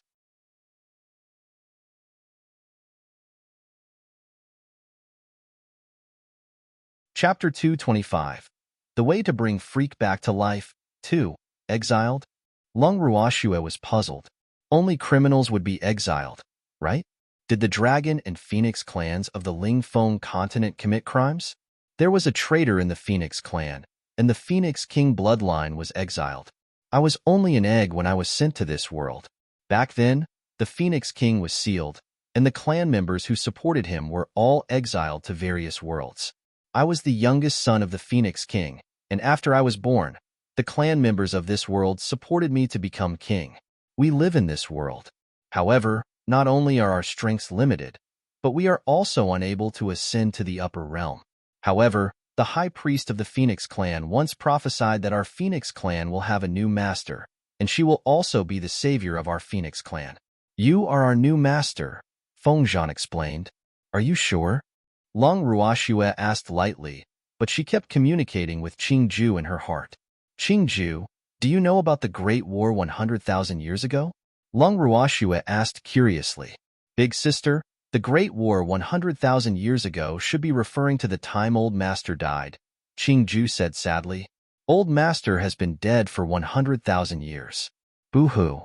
In that case, it's possible that this Phoenix King was from the same world as Master? Lung Ruoxue couldn't be sure if what Feng Zhan said was true. The Phoenix clan is a very large race and was very powerful in the world where Old Master was. They were one of the 4 kings under the Beast God. But I'm not sure as to whether or not there was a traitor among the Phoenix clan, Qingju said after carefully recalling. Qingju, do you think the Phoenix King's words are trustworthy? Lung Ruoxue asked. The Phoenix King should be telling the truth, Qingju said after tilting his head in thought for a while. Okay. Lung Ruoxue severed the connection after communicating with Qingju in her head. The high priest once said that a woman would save our Phoenix clan. Feng Zhan looked at Lung Ruoxue and nodded with certainty. Phoenix King, there are many women in this world. Are you sure that it's me? Lung Ruoxue asked coldly. Miss Lung, there are indeed many women in the world, but not all of them can come to the Phoenix clan. Feng Zhan smiled mysteriously. Phoenix King, stop keeping me in suspense. I won't agree unless you tell me clearly, Lung Ruoxue said coldly. She didn't want to be used by others. Miss Lung, I'm telling the truth. The new master mentioned in the high priest's prophecy is indeed you. Feng Zhan said with certainty. Many people don't know why the Phoenix clan and the Dragon clan rarely travel on the Lingfeng continent. Does Miss Lung want to know? Feng Zhan asked with a smile. Could there be something else? Lung Ruoxue guessed. Yes, because there is a barrier outside Grief Remedy Forest that limits our movement. What I mean is that the members of the Phoenix clan who have advanced to divine beasts are unable to appear alone on the Lingfeng continent, unless they have a master. Similarly, people outside are unable to come to the Phoenix Nest. Even if someone passes through the barrier, they are unable to pass through Grief Remedy Forest safely. Miss Long and the others are the only humans who have been able to come to the Phoenix Nest for the past tens of thousands of years. Feng Zhan explained the reason to Lung Ruoxue.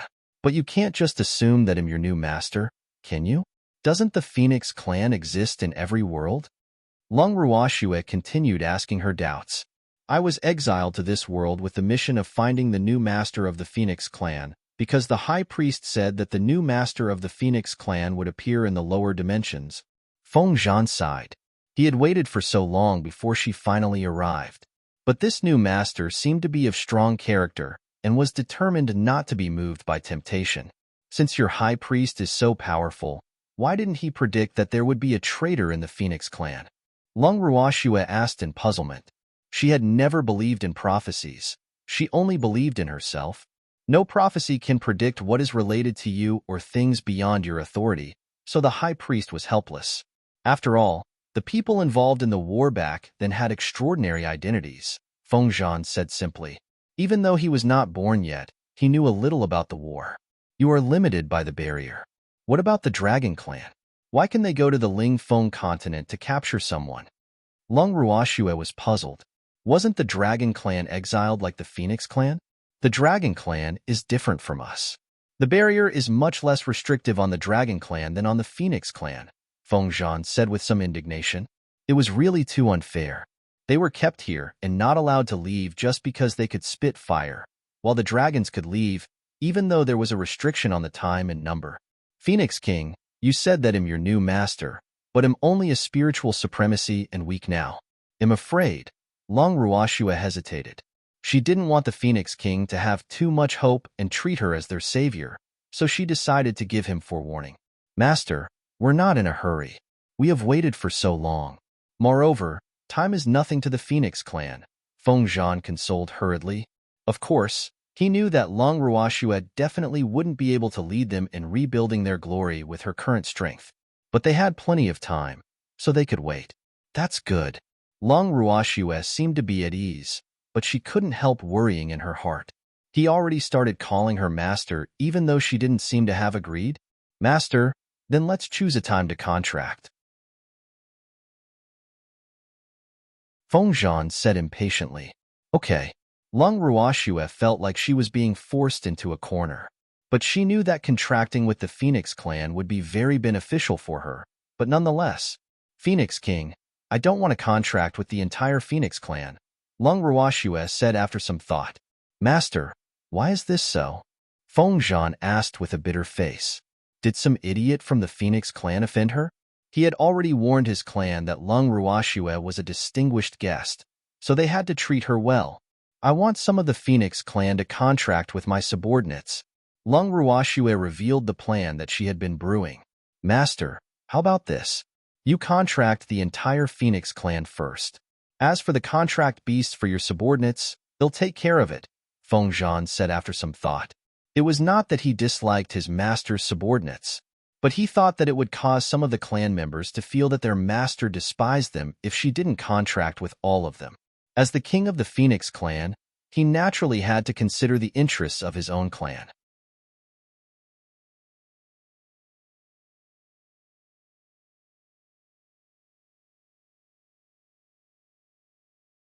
Chapter 226. The Way to Bring Freak Back to Life, 3. Okay. Lung Ruoxue agreed readily.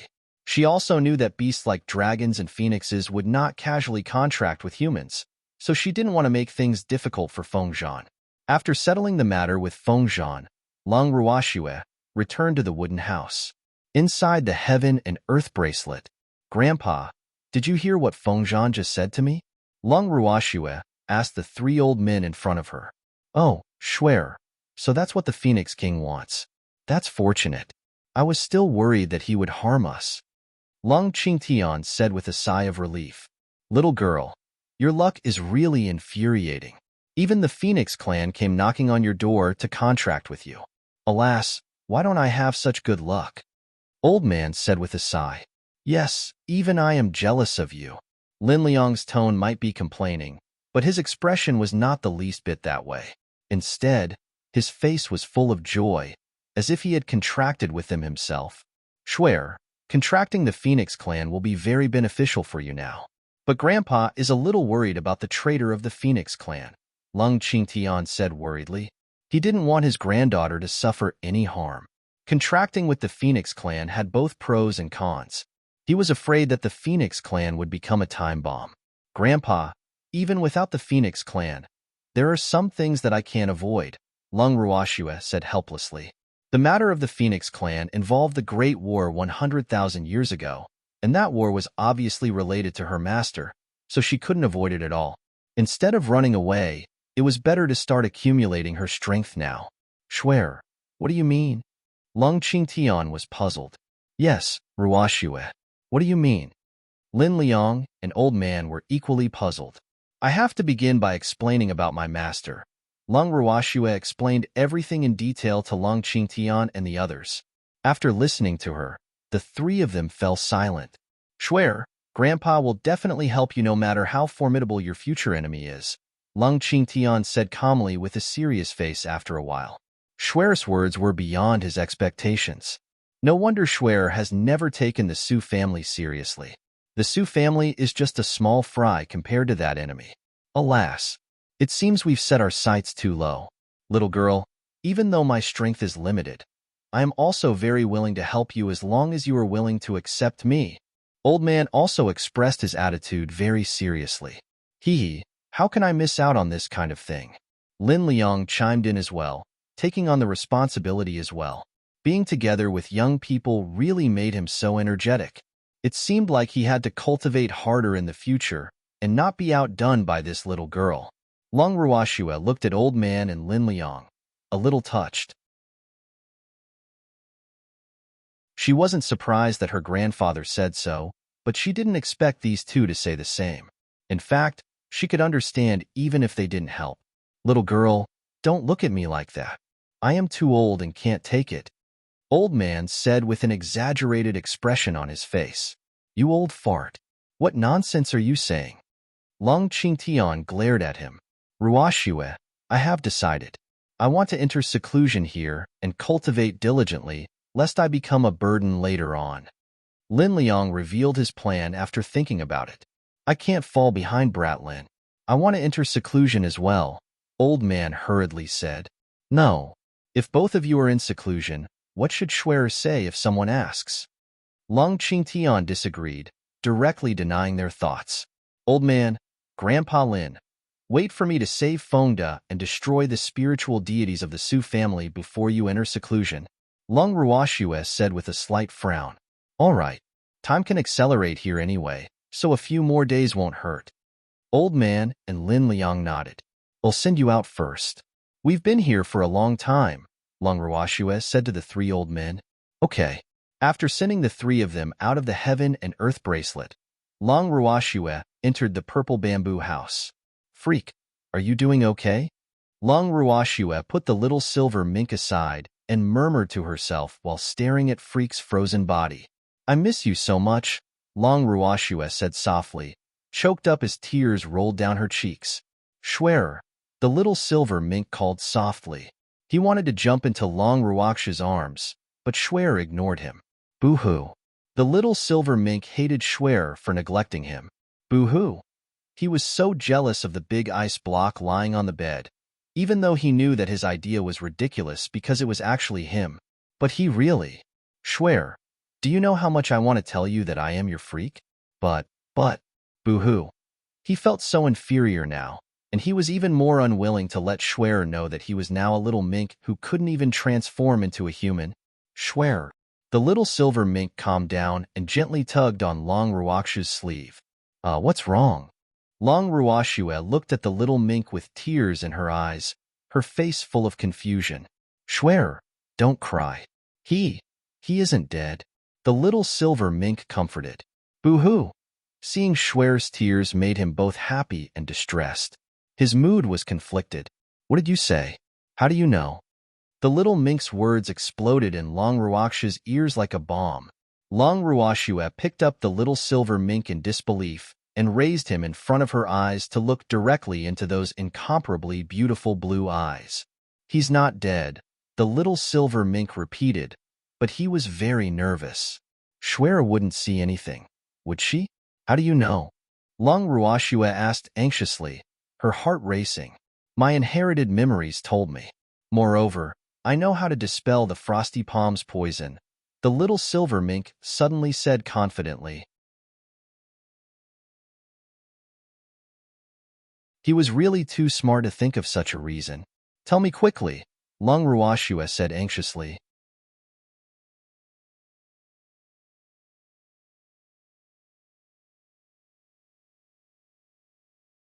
Chapter 227. The Way to Bring Freak Back to Life. 4. Schwerer, you're hugging me too tightly. You're going to strangle me. Relax, the little silver mink said with some difficulty.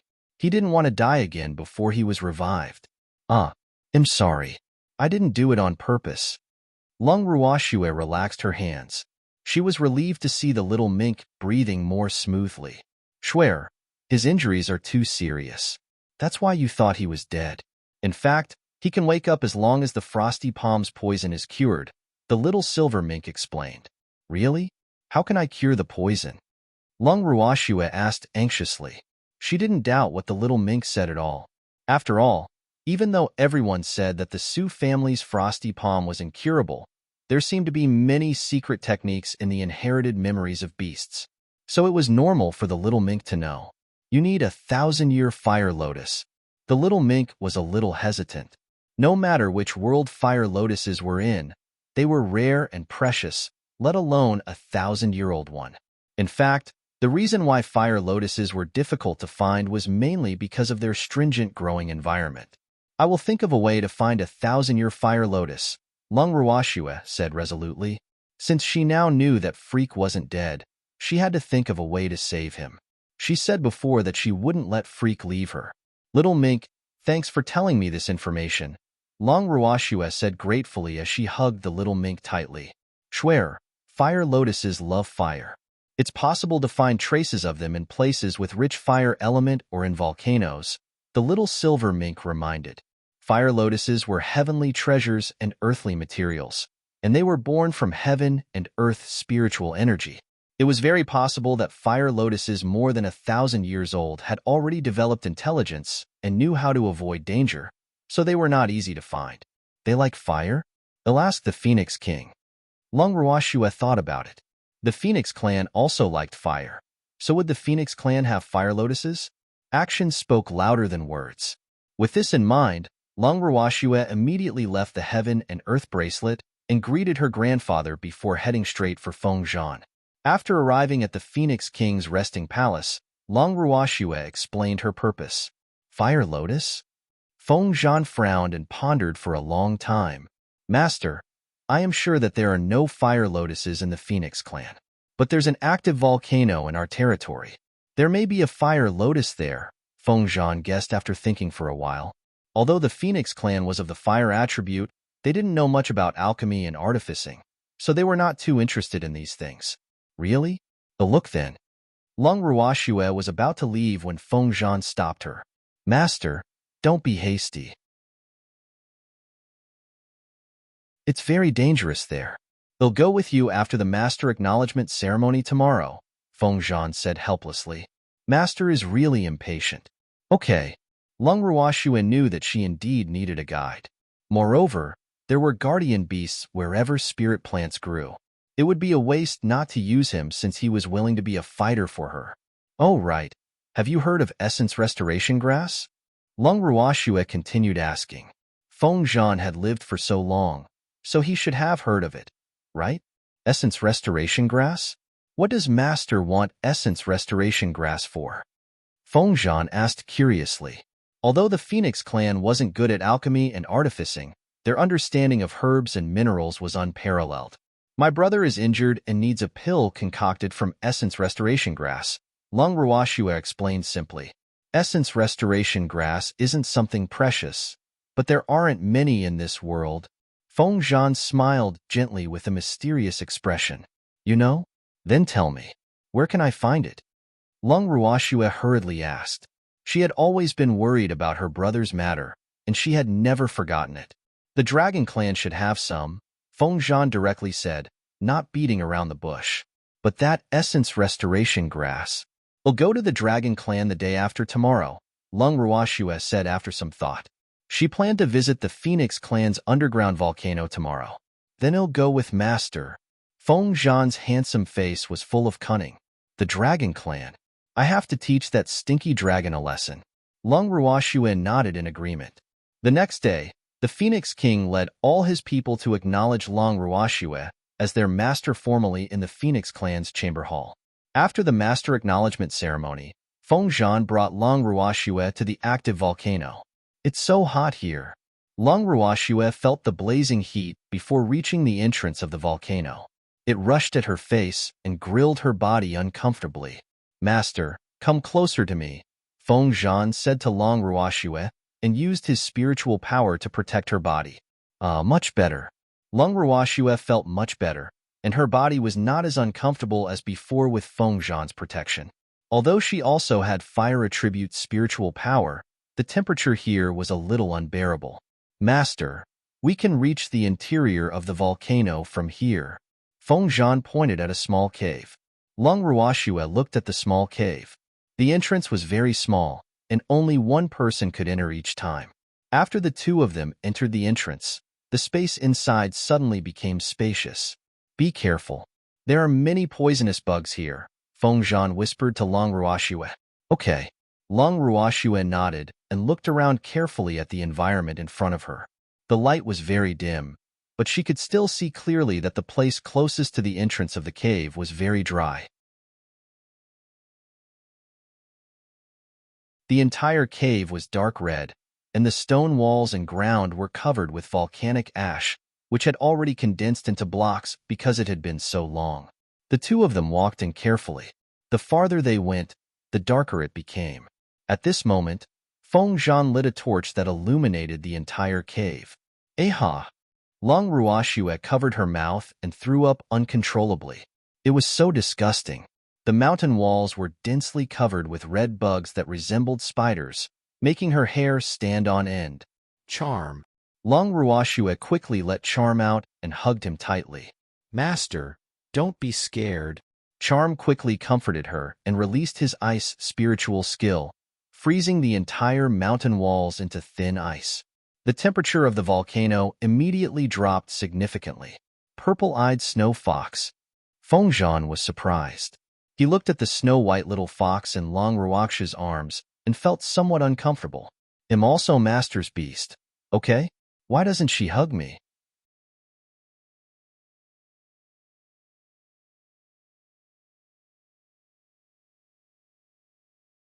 Chapter 228.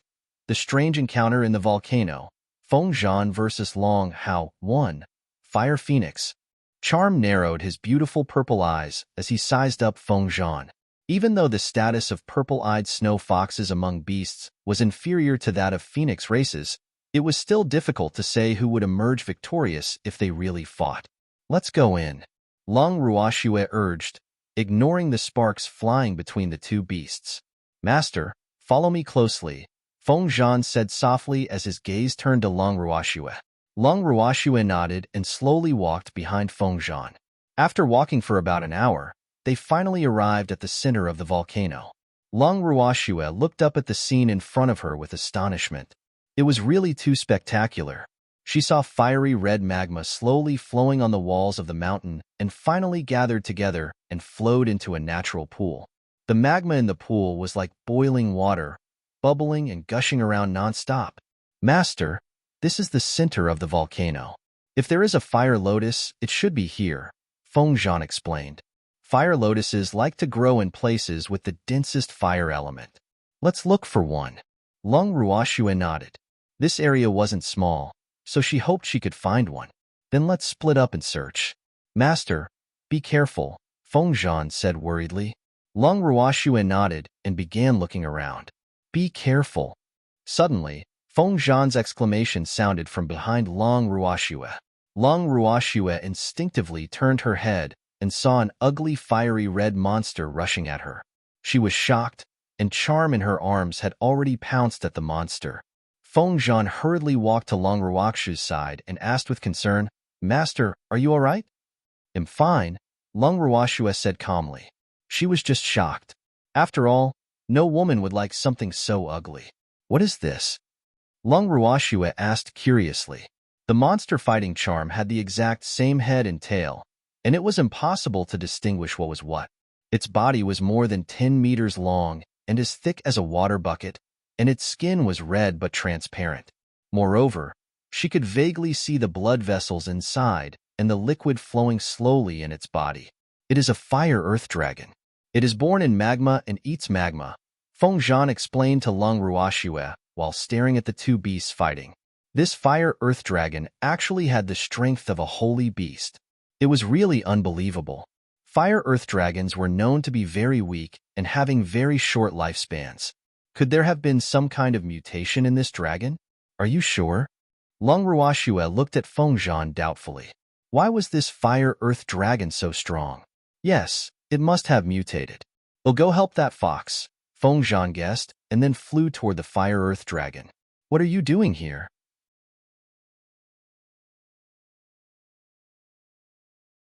Charm, who was fighting with the fire-earth dragon, asked with slight displeasure when he saw Fengzhan appear. I'm here to help. This is its territory. Even if you're stronger than it, you won't be able to show your superiority, Fengzhan said very kindly as he released his southern spirit flame. Stop arguing. End this quickly. Long Ruoxue said helplessly. Just as she finished speaking, she heard a painful howl coming from the fire-earth dragon. Its body was on fire. Are you sure your fire is effective? Charm asked deliberately, not wanting to see this man being too smug. Of course. My fire isn't something that can be devoured by just anything, Fengzhan said confidently. Even though fire-earth dragons fed on magma, they could also consume flames. But he was soon dumbfounded. How could this happen? Fengzhan muttered in disbelief. His eyes had to be playing tricks on him because the mutated fire-earth dragon actually slowly absorbed the flames on its body, and its strength instantly increased by several levels. This fire-earth dragon is very strange. Charm was also in disbelief. None of the fire-earth dragons he knew were so strange. Moreover, fire-earth dragons couldn't be considered spirit beasts at all. Even at the holy beast level, they were unable to develop intelligence or speak. But this fire-earth dragon could actually devour the southern spirit flame, which was abnormal in itself. Let me try. After speaking, Long Ruoxue directly released the heaven-level spiritual skill feather of the fire phoenix. This fire-earth dragon was not afraid of the Phoenix clan's southern spirit flame. Would it be afraid of her divine flame? Master's flame. Feng Zhan's thoughts raced as he looked at the small and cute feather. Although the entire feather was fiery red, on careful look, people would notice that the center of the flame feather was deep purple with the outermost edge golden. Moreover, the temperature was extremely high. Could this be the legendary? While Feng Zhan was thinking, the small fiery red feather had already begun to disintegrate into countless feathers and entangle the body of the fire-earth dragon. Immediately, painful howls resounded from the fire-earth dragon. I wonder if this fire-earth dragon can swallow my divine flame as well? Long Ruoxue couldn't help thinking. She was really curious. Moreover, she specially added her natal divine flame into the feather of the flame phoenix. She hoped that this fire-earth dragon wouldn't disappoint her. Unfortunately, the fire-earth dragon still disappointed Long Ruoxue because it only took 10 minutes before her divine flame burned it to ashes. What is this? Long Ruoxue picked up a fiery red, translucent crystal that resembled a diamond from the ashes. Master, this is something good. You're rich. Feng Zhan said excitedly. Heavens, how can this thing exist in this world? No wonder that fire-earth dragon mutated.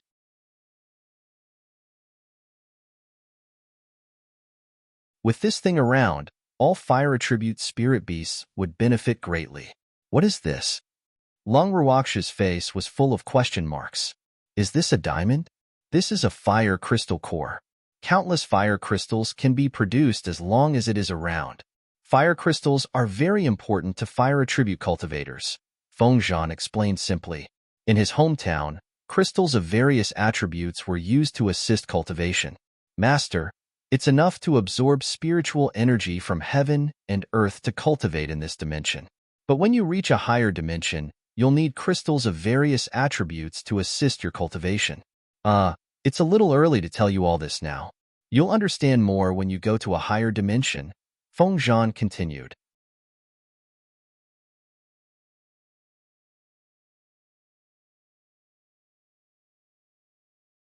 Chapter 229. The Strange Encounter in the Volcano, Feng Zhan versus Long Hao 2. Long Ruoxue nodded. She understood what Feng Zhan meant. The higher your level, the more heaven and earth spiritual energy you required. Therefore, various methods that could assist in cultivation would be very important at that time. Continue searching. Long Ruoxue stored the fire crystal core in the heaven and earth bracelet and handed it to Qingju for safekeeping. After some thought, she released Quill. Quill, can you see with your X-ray vision in here? Long Ruoxue asked. Master, heavenly materials and earthly treasures cannot be seen through, Quill said helplessly. Heavenly materials and earthly treasures had their own spirituality, and only those who were fated could obtain them. Oh, take your time then, Long Ruoxue said indifferently. In fact, she had already guessed this. Otherwise, Quill would have come out to help long ago. Master, we want to help too, Dazzle said from the bracelet. All right, all of you come out. Long Ruoxue let out the other beasts. The more beasts there were, the more hands they would have. After coming out, they each occupied a spot and searched carefully. Master, there's a flower here, Rise suddenly called out. Where? Long Ruoxue came to Rise's location and looked around. There was nothing except a large rock. Under the rock, Rise lowered his head and motioned Long Ruoxue to look down. Long Ruoxue squatted down and looked at the large rock under Rise. There was indeed a small flower in the gap under the rock, but it was still a small bud.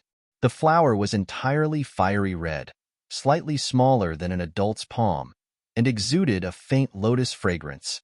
Found it! Long Ruoxue shouted excitedly.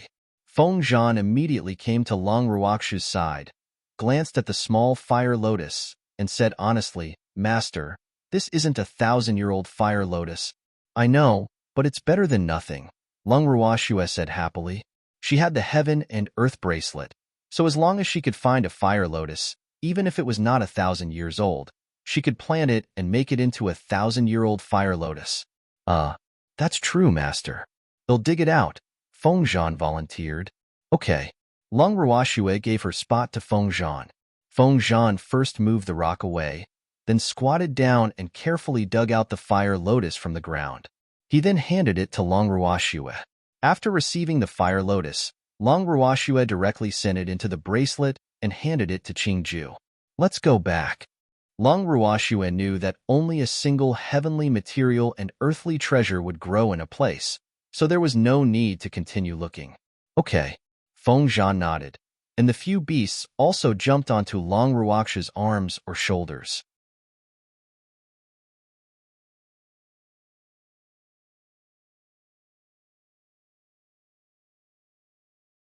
For cultivators, 100 years passes by in the blink of an eye, Qingju said nonchalantly. In his opinion, 100 years was really nothing.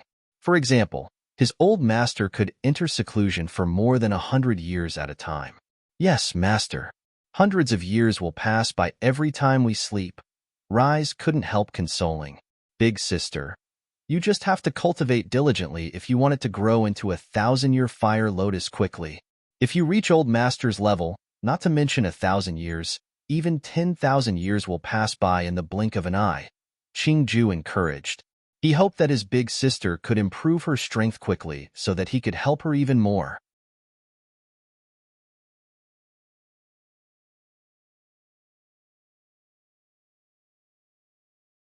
Chapter 230. The Strange Encounter in the Volcano, Feng Zhan versus Long Hao. 3. Cold sweat dripped down Long Ruoxue's forehead. In the blink of an eye? Who takes years to blink? Big sister, I'm just making an analogy. Qingju pouted his pink lips in dissatisfaction. Big sister is really too bad. Qingju, can you not eavesdrop? Long Ruoxue said awkwardly while wiping the cold sweat off her forehead. She didn't even have the right to privacy anymore. Big sister, there's no need to eavesdrop with soul contracts. I'm listening openly. Qingju covered his small mouth and smiled secretly. Hee, big sister is so cute. I'm going out first. Long Ruoxue quickly fled after speaking. Boo-hoo. I'm such a failure as a master. Haha. Qingju and the beasts in the bracelet couldn't help laughing out loud. Long Ruoxue got out of the heaven and earth bracelet, laid on her bed, and had a good night's sleep. When she woke up, it was already the next day. After leaving her room, Long Ruoxue casually ate something, greeted her grandfather and the others, and went to look for Feng Zhan. As soon as she arrived at the door of his palace, she saw him waiting for her outside. Master. Feng Zhan dashed to Long Ruoxue's side when he saw her. Let's go. Long Ruoxue said impatiently. Feng Zhan nodded, and the two of them walked toward the entrance side by side. Big sister, wait for Inflame. Inflame's voice sounded behind them just as they reached the entrance. Long Ruoxue stopped and looked helplessly at the little vermilion bird who had run into her arms. Inflame, big sister is going to do serious business. Stay in the clan obediently. Since coming to the Phoenix clan, Long Ruoxue had rarely seen this naughty little guy. She heard that big sister Linger had put this little thing in solitary confinement. Why did he sneak out today? Little sister Ruoxue, I said I would accompany you to the Dragon Clan. Why didn't you tell me you were going today? Feng Linger appeared in front of Long Ruoxue with a displeased face and looked at her in annoyance. Long Ruoxue looked at the handsome man beside Feng Linger and said teasingly, big sister, didn't I do it for your own good? Master. Feng Miao, Feng Linger's husband, bowed respectfully. You don't have to be so polite. My beasts are all very naughty, Long Ruoxue said uncomfortably. That's right. Ruoxue is my little sister, Feng Linger echoed casually. You're going too? Feng Zhan stared at them. Royal father, I promised little sister Ruoxue that I would accompany her to save her friend. How can I go back on my word? Feng Linger hugged Feng Zhan's arm and acted coquettishly. Then let's go together. Long Ruoxue glanced at Feng Zhan. Even though she hadn't spent much time with Feng Linger, she knew Feng Linger's fiery nature very well.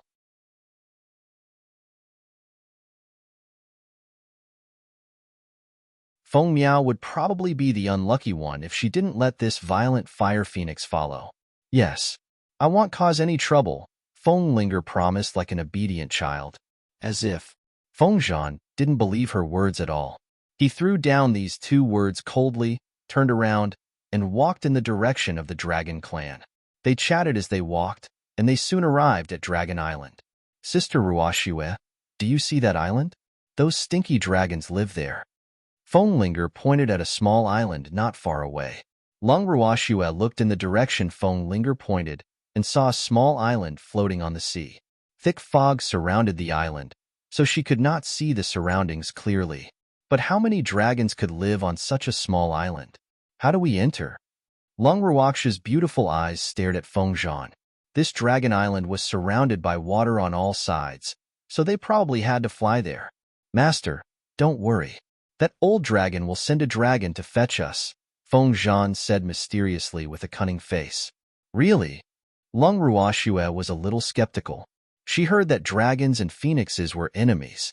Would the Dragon Clan really treat them as distinguished guests? Feng Zhan didn't answer Lung Ruoxue, but expressed it directly with his actions. Feng Zhan quickly returned to his original form and flew around the sky of Dragon Island. After flying a few rounds, he spat out raging flames. Immediately, flames surged into the sky from the sea surrounding the island. Her forehead full of black lines, Lung Ruoxue looked at the incomparably enormous fire phoenix shining with colorful lights in the sky. Arrogant, too arrogant. This was the first time she had seen someone knock on another's door like this in her life. She really felt that she was too kind compared with Feng Zhan. After releasing the fire, Feng Zhan immediately transformed into a human and stood beside Lung Ruoxue with an innocent face. It was as if the arrogant fire phoenix just now had nothing to do with him. Who dares to cause trouble on Dragon Island? You must be tired of living. An angry roar sounded from Dragon Island, and several huge dragons flew out. Damn it. It's the Phoenix King. Go and report to the Dragon Emperor. The Phoenix King is here to cause trouble again. Several mighty dragons flew out and retreated in fright when they saw Feng Zhan standing on the beach. Holding back her smile, Lung Ruoxue looked Feng Zhan up and down again and again. No wonder Feng Zhan is so arrogant. It turns out that these dragons are like mice seeing a cat when they see him. Master, they are too cowardly. It's not my fault. Feng Zhan's expression was very innocent. Yes, little sister Ruoxue, the Dragon Clan is timid and afraid of trouble. They only know how to bully the weak and fear the strong. So we have to deal with them forcefully, Feng Linger explained. She had come to Dragon Island frequently to cause trouble and even beat up many dragons as she grew up, so she didn't care about those stinky dragons at all. Makes sense, Lung Ruoxue agreed helplessly. She had to beat up those who bullied the weak and were afraid of the strong. Perhaps she should find a few of them to beat up later? Damn Feng Zhan, why are you here again? An angry roar sounded deafeningly in the ears of Lung Ruoxue and the others. Then a gigantic purple-golden dragon flew out of Dragon Island. The dragon was about 100 meters long and covered in purple-golden scales. They were as beautiful and translucent as the finest amethysts. A pair of enormous wings stretched out, covering half the sky.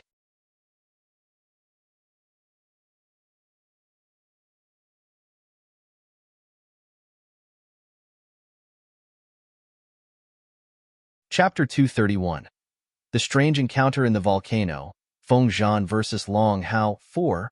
I missed you, so I came to see you, Feng Zhan said softly, as if their relationship was good. Bah, I don't miss you.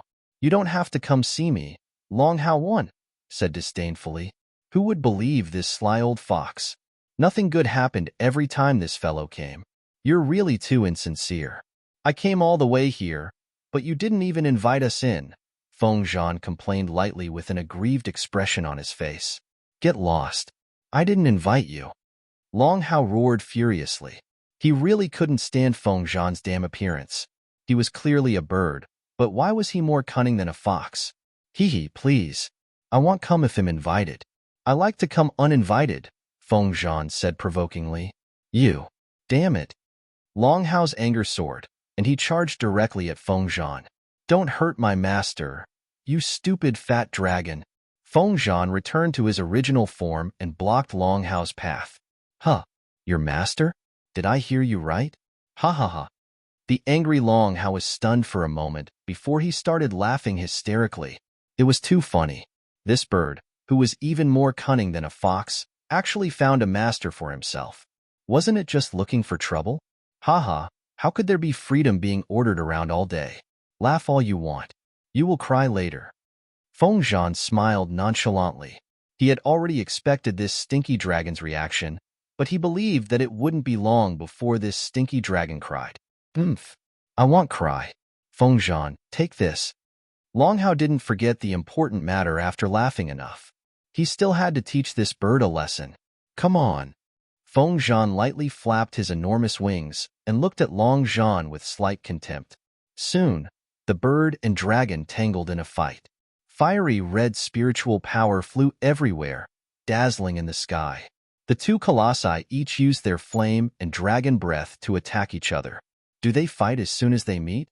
Long Ruoxue asked helplessly as she looked at the dragon and phoenix in the sky. The dragon was on par with Feng Zhan, and it was difficult to determine the winner. "Yes, they fight all the time. Master, you just have to get used to it," Feng Miao said nonchalantly. There had never been any peaceful coexistence between dragons and phoenixes, and they would always start fighting the moment they met. "Oh, Inflame, quickly help me gather dragon scales. They are good materials for refining artifacts," Long Ruoxue hurriedly ordered unscrupulously while looking at the dragon scales that fell to the sea and on the beach. "Big sister, leave it to Inflame." Inflame flew to the surface of the sea excitedly and grabbed a dragon scale that was many times larger than his body with his two little claws. He flew back happily to Long Ruoxue and handed the dragon scale to her. "Inflame is so awesome."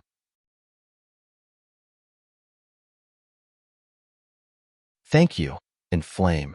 Long Ruoxue caressed Inflame's cute little head and coaxed him. "Little sister Ruoxue, it'll help too." Feng Linger directly returned to her original form and flew to the surface of the sea. She flapped her wings, and a strong gust of wind immediately blew on the sea surface, causing the dragon scales scattered on the sea surface to all roll onto the beach. Standing on the beach, Feng Miao and Inflame helped Long Ruoxue pick up the dragon scales. Long Hao, who was engaged in a fierce battle with Feng Zhan in the sky, almost fainted from anger when he saw the situation on the ground. "Seems like my master is very satisfied with your dragon scales.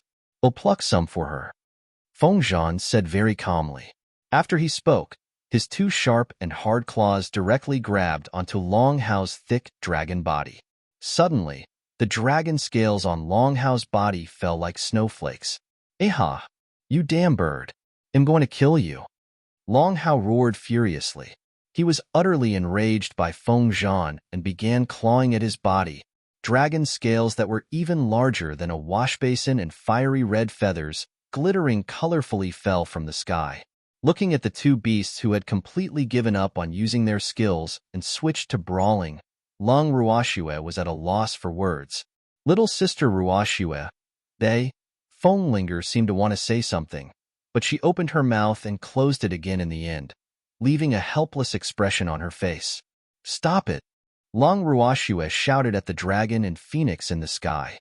The two beasts, which were in the midst of intense scratching and biting, were startled by the sudden roar and instinctively stopped. "Human, how dare you order this emperor around?" Long Hao hollered in displeasure. He was already depressed enough that this woman dared to shout at him. "You're not allowed to be so rude to my master." Feng Zhan's dark red phoenix eyes widened in warning. "TCH, she's your master, not mine," Long Hao said disdainfully. "No one dared to order him around in this world. Is that so?" Feng Zhan smiled mysteriously, but he accidentally pulled on the wounds on his body and couldn't help taking a deep breath. "It really hurts. Damn, this stinky dragon is really ruthless." "Of course." Long Hao looked at Long Ruoxue provocatively. "Don't think I won't dare to beat you just because you're a dragon." Long Ruoxue narrowed her beautiful eyes coldly. "This old dragon really deserves a beating. Haha, Haha. Long Hao laughed hysterically. Did I hear it right? This woman says she wants to beat me up. A mere spiritual supremacy like you? Long Hao asked mockingly while his huge dragon eyes sized Long Ruoxue up from head to toe. You can try, Long Ruoxue said expressionlessly. Such arrogance.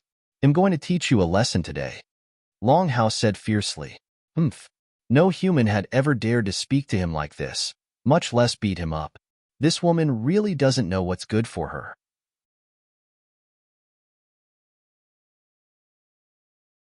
Little sister Ruoxue, big sister will help you, Fenglinger quickly said. No need. Big sister can just be my audience, Long Ruoxue said confidently. She had yet to fight anyone since she became a spiritual supremacy. She could start practicing with this dragon. 1. Long means dragon in Chinese.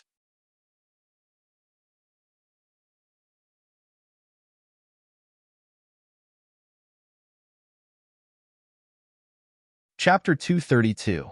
The Unlucky Dragon Clan Being Schemed Against. 1. Okay. Be careful, little sister Ruoxue. The dragon's breath is very powerful, Fenglinger reminded. Okay, got it. Long Ruoxue nodded and released the wind attribute, heavenly spiritual skill wings of the wind. A huge pair of green energy wings immediately appeared on her back and carried her into the air to maintain the same height as Long Hao. Even if you can fly, you're not my match, Long Hao said arrogantly, not taking Long Ruoxue seriously at all. Didn't anyone tell you not to underestimate your enemy? Long Ruoxue said calmly. She turned her head slightly and looked at the wings behind her. This was her first time using the skill wings of the wind, and it looked to be effective. No, Long Hao answered truthfully.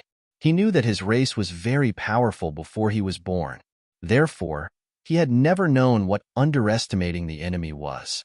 It could be said that he had never considered this concept of underestimating the enemy. He had always looked down on humans except for the beast races who had comparable strength to him. You will know today. Long Ruoxue reminded him very kindly and then launched her first attack. Feather of the Fire Phoenix. A crisp voice sounded in everyone's ears, and a small fiery red feather flew toward Long Hao. What is this? Is it the feather of that bird? Haha. Long Hao laughed out loud as he looked at the feather flying toward him, which wasn't even as big as his claw. Laugh. Continue laughing. You won't be able to laugh later, gloated Feng Zhan, who had tacitly stood to the side to watch the battle. He had seen the destructive power of the feather with his own eyes. Blazing Tree Silver Flower. Meteor Moon Slash. Long Ruoxue unleashed 2 more skills in succession, while Long Hao was getting carried away. Sparks flew in the sky and transformed into shooting stars that charged directly at Long Hao. The small and exquisite feather also began to split and slowly coiled around Long Hao. This is impossible. Long Hao was dumbfounded. Apart from the stinky bird's southern spirit flame, there were no flames that could hurt him. But this human woman's flames made him feel a piercing pain. Who could tell him what was going on? Master. Although this stinky dragon has thick skin and flesh, he can't withstand being burned. Feng Zhan looked sympathetically at the dumbfounded Long Hao. Don't worry. I'm just teaching him a lesson. It won't take his life, Long Ruoxue said understandingly. Well, that old dragon was indeed foolish. At first, he underestimated his enemy, but later on, he was scared by her flames and even forgot to attack. She liked opponents who didn't fight back like this. Who's worried about him? Feng Zhan reacted strongly and roared. He and that stinky dragon were mortal enemies, so he wouldn't care about him. I understand.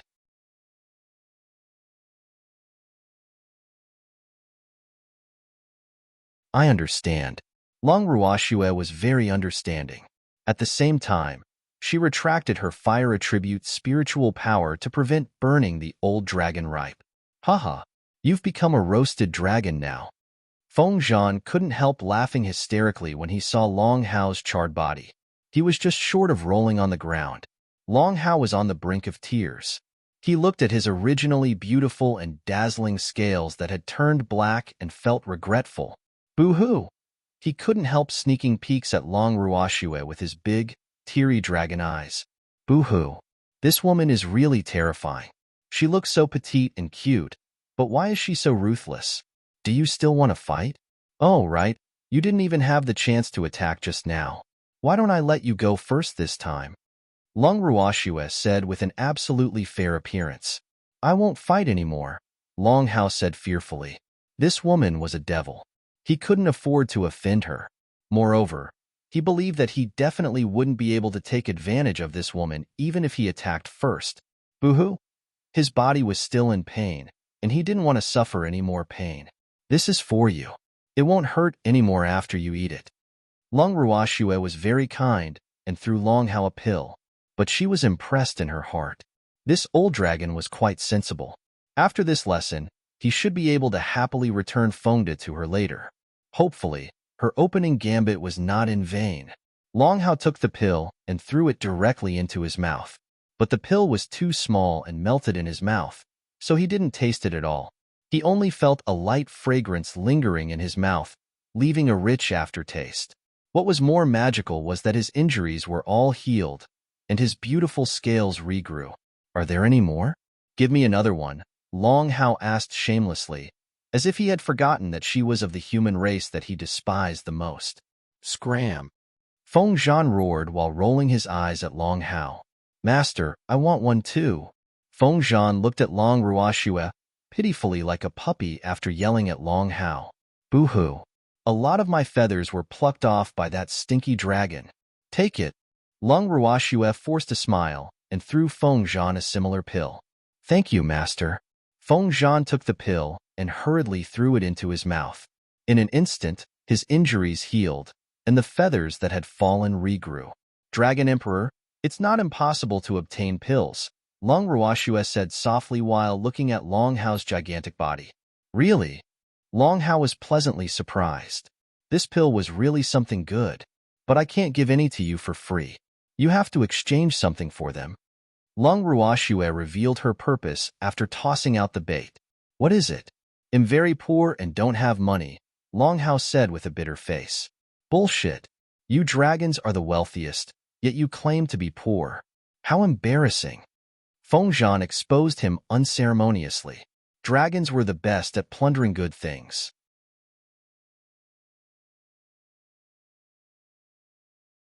I don't want money. Lung Ruoxue rolled her eyes at Long Hao helplessly. She had long heard that dragons were greedy, lustful, and petty. Seeing one today, she thought that they were indeed worthy of their reputation. That's good. Long Hao didn't care about Feng Zhan's sarcasm at all. He was greatly relieved when he heard Lung Ruoxue say that she didn't want money. Then what do you want? Long Hao asked. Dragon Emperor, why don't you invite us in? Lung Ruoxue asked instead of answering his question.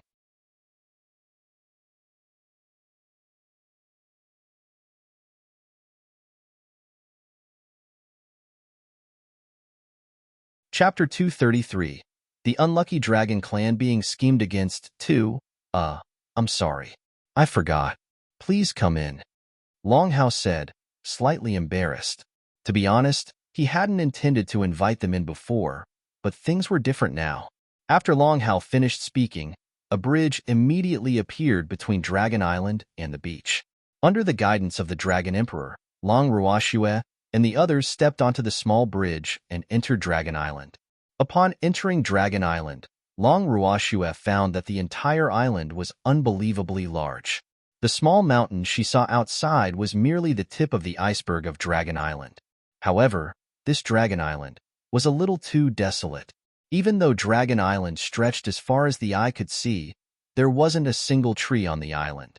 The island was full of cliffs and precipices with countless caves carved into the walls. That is where we dragons live, Long Hao explained when he saw Lung Ruoxue looking at the caves. Don't you dragons come out during the day? Lung Ruoxue asked curiously. She often saw phoenixes in the Phoenix clan's territory, but she didn't see a single dragon on such a big island. Dragons like to sleep, so they spend most of the year resting in their caves, Long Hao said implicitly, his face slightly hot. Just say that you dragons are too lazy. Feng Zhan's cool voice drifted over. You damn bird. No one will think you're a mute if you don't speak. Long Hao roared and glared at him. My mouth is mine. I can say whatever I want. It's none of your business. Feng Zhan replied. Humph. He'd just like to go against Long Hao. Stop quarreling, Long Ruoxue said with slight displeasure. Her beautiful eyes lightly glanced at them, and Feng Zhan and Long Hao immediately shut their mouths sensibly. This is the main hall of our dragon clan. Please enter, Miss Long. Long Hao said politely while pointing at a cave after they walked for a while. It was like he was a different dragon from the violent one outside of the island just now. Okay. Long Ruoxue braced herself and walked into the cave.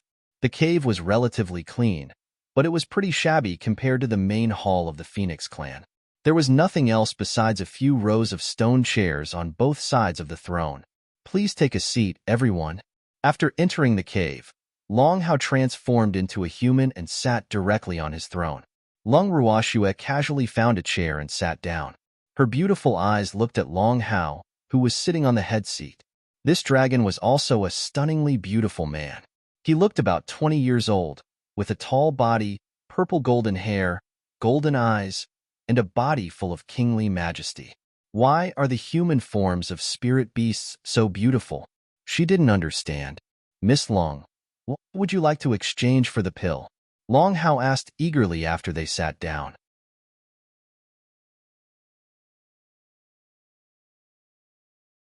He was very interested in the pill. Stinky Dragon, why don't you serve us some tea or snacks? Is this how you treat your guests? Feng Zhan couldn't help looking for trouble with him again before Long Ruoxue could reply. Come, serve us some fruits, Long Hao ordered while suppressing his anger.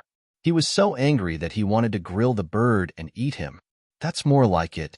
Feng Zhan nodded with satisfaction, looking as if he was very reasonable. After a while, a few dragons brought in several plates of fruits and placed them in front of Long Ruoxue and the others. Master, this dragon clan's ambergris fruit might not be as good as our phoenix fruit, but it's passable. Have a taste.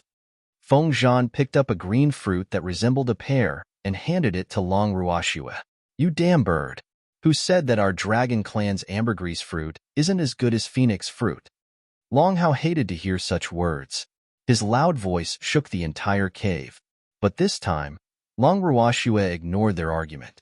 She took out a red fruit from her ring, put it to her mouth, and took a small bite. Immediately, the fragrance of the fruit drifted in the entire cave. It smells so good. Long Hao couldn't help taking a deep breath and staring at Long Ruoxue with shining eyes. Master, where did this fruit come from? Feng Zhan asked in amazement. The smell alone made people feel refreshed, and it was really too alluring. Of course it was planted, Long Ruoxue said while eating. Who planted it? Is there more? Feng Zhan asked anxiously. The spiritual energy contained in the fruit was not something that the phoenix fruit could compare with. Do you want one? Long Ruoxue asked lightly with the expression of the big bad wolf seducing Little Red Riding Hood. Yes, of course I do, Feng Zhan said hurriedly. I want one too, Long Hao quickly said, not willing to be outdone, for fear that the fruits would be gone if he was late. How does it compare to your ambergris fruit and phoenix fruit? Long Ruoxue looked at the two of them with a smile. There's no comparison, the two said in unison.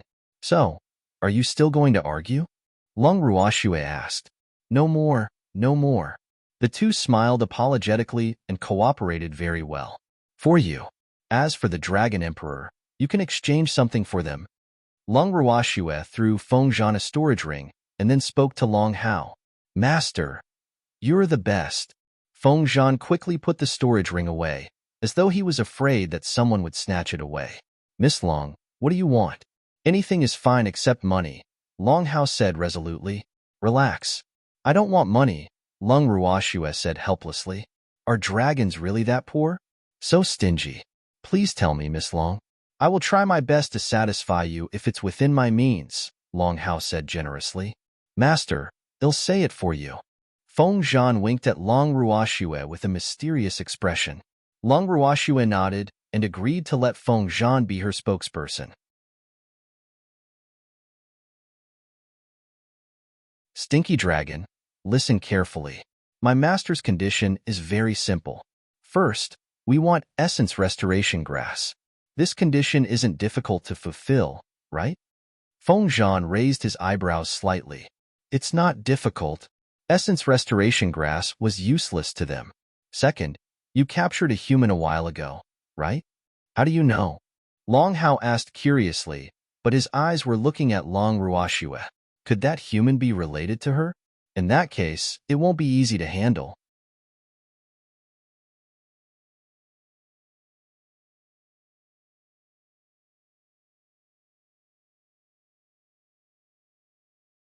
Chapter 234. The Unlucky Dragon Clan Being Schemed Against. 3. To tell you the truth, that human is my master's subordinate. Feng Zhan simply made things clear with Long Hao to prevent him from making wild guesses. Oh, are there any other conditions? Long Hao wanted to change the topic. Yes. What? Why are there so many conditions? Hopefully, they won't make things difficult for me. Long Hao prayed in his heart. He really wanted those fruits and pills. My master's subordinates need contract beasts. You dragons aren't bad. Your skin is thick and resistant to attacks, so you should sacrifice a few stinky dragons. Feng Zhan said with a smile, his expression very amiable. Impossible. Long Hao stood up from his chair angrily and looked at Feng Zhan with a face full of rage. A dragon was contracted with a human, and the dragon clan almost had a falling out. Those elders would eat him alive if there were more. Dragon Emperor, since you're unwilling, I won't force you. Then let's exchange for the essence restoration grass and Fengda for the time being. If the dragon clan wants to make other transactions, you can come to the Phoenix clan to find me at any time, Long Ruoxue said coldly and also stood up while rolling her eyes at Feng Zhan. So, this fellow was targeting the dragon clan when he said he would find contract beasts for her subordinates. Well, it was a good idea, but the dragons were not so easy to fool. Miss Long, the essence restoration grass is no problem, but I have to discuss the matter of the human with the elders before we can decide, Long Hao said with a troubled expression. The mighty dragon emperor can't even decide on such a small matter? Long Ruoxue asked with slight mockery. Actually, that human isn't in my hands, Long Hao said softly. Where then? Long Ruoxue pretended to be impatient. That human was captured by the third elder of our dragon clan, and he has always been in the third elder's hands. Long Hao explained that the third elder went to the Ling Feng continent to look for his son, but found that his son had actually been contracted by a human. He captured that human in the fit of anger. The third elder and that fire dragon?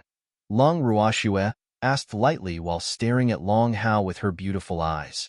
Father and son. Long Hao betrayed the third elder without hesitation and revealed their relationship. Oh, I see, Long Ruoxue said with a face full of understanding. Dragon Emperor, may I meet the third elder? Long Ruoxue continued to ask. If she couldn't convince that old dragon, then she would have to use force. In any case, she had to take Fengda away today. Sure. But the third elder doesn't have a good temper, Long Hao reminded. It's okay. My temper isn't very good either, Long Ruoxue said nonchalantly. When Long Hao heard this, his face darkened. What does she mean?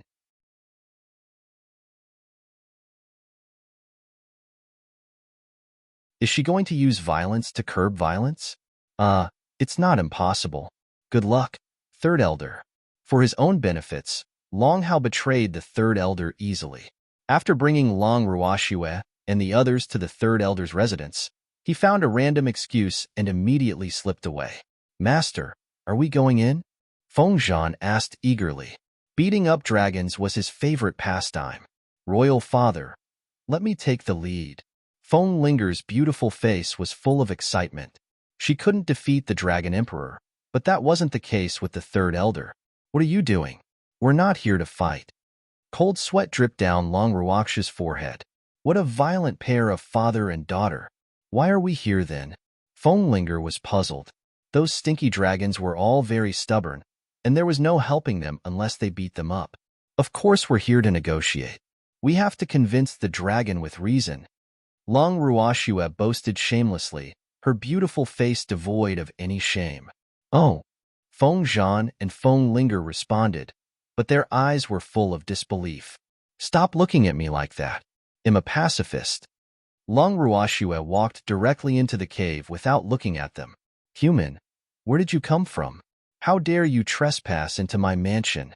Lung Ruoxue heard a furious roar coming from inside the cave before she could see what was happening inside. Mansion?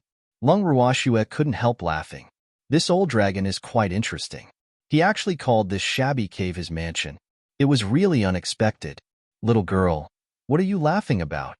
With a displeased face, a tall and handsome middle-aged man suddenly appeared in front of Long Ruoxue. He didn't know why there was a human in the clan, but this girl was pretty gutsy. How does such a shabby cave resemble a mansion? Lung Ruoxue asked curiously. This old dragon was indeed quite interesting. Other dragons like their true form, but he actually appeared in human form. Did he yearn for the life of humans? A shabby cave is also my mansion. The middle-aged man roared loudly while glaring at her. Feng Zhan walked in and said with an accusing face, "Hey, third elder, why are you shouting? Don't scare my master."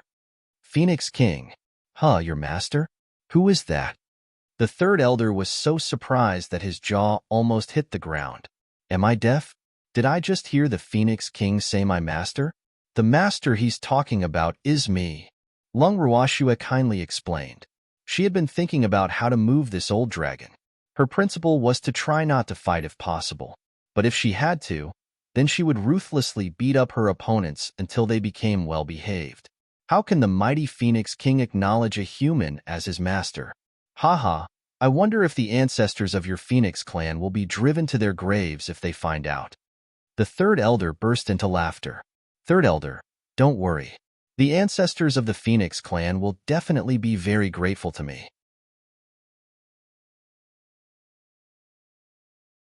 I've done a great service to the clan, Feng Zhan said nonchalantly without even frowning.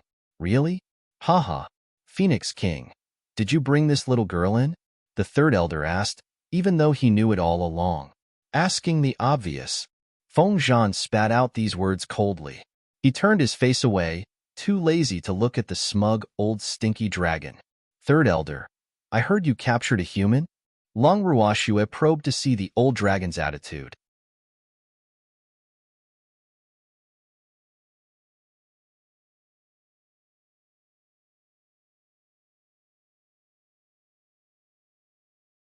Chapter 235. The Unlucky Dragon Clan Being Schemed Against. 4. So what? Are you here that human? The third elder guessed. He was full of anger at the mention of that human. Yes, that person is my subordinate. I hope you can return him to me, third elder. Lung Ruoxue said politely. Don't even think about it. The third elder refused without hesitation. That human could forget about ever leaving Dragon Island. He didn't want his son to be enslaved by a human. Third elder, feel free to state any conditions as long as it's within my means, Lung Ruoxue said patiently. She was being polite before resorting to force. If this old dragon continued being so stubborn, then she shouldn't be blamed. There's no need to negotiate unless they can cancel the contract, the third elder said stubbornly. Third elder, as a spirit beast, you should know very well that a soul contract can't be broken. Aren't you making things difficult for me? Lung Ruoxue was a little angry after hearing the old dragon's condition. She was being nice because she didn't want to have a major conflict with the Dragon Clan. With her strength, she was not afraid of the Dragon Clan. But she was unwilling to use force if there were simple and energy-saving ways to achieve her goal. I only have this one condition. The third elder refused to give in. In that case, I have no choice but to apologize to third elder in advance. Lung Ruoxue directly attacked. A thread-like green spiritual power drifted out from her fingertip and slowly coiled around the third elder, tightly binding him. You want to deal with me with this little bit of spiritual power? The third elder said with a face full of disdain. As a divine beast, he didn't care about such a little bit of spiritual power. So he didn't even dodge or resist and let the thin thread wrap around him.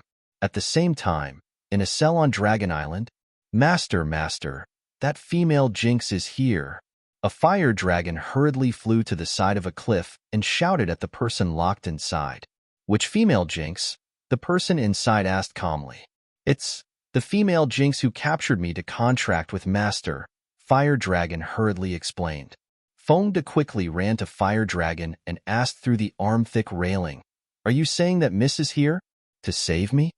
"Yes, but she's no match for those dragons," Fire Dragon said worriedly. "Boo-hoo. Poor master. Nonsense. If Miss could teach you a lesson back then, she can naturally teach other dragons a lesson now. Also, you are not allowed to call Miss a female jinx." Fengde's big hand slapped Fire Dragon's head as he scolded. "Miss is my idol. There is nothing Miss can't do," Fengde thought. His blind admiration for Long Ruoxue had already risen to an indescribable height. "Boo-hoo. Master, you've been poisoned too deeply by the female jinx."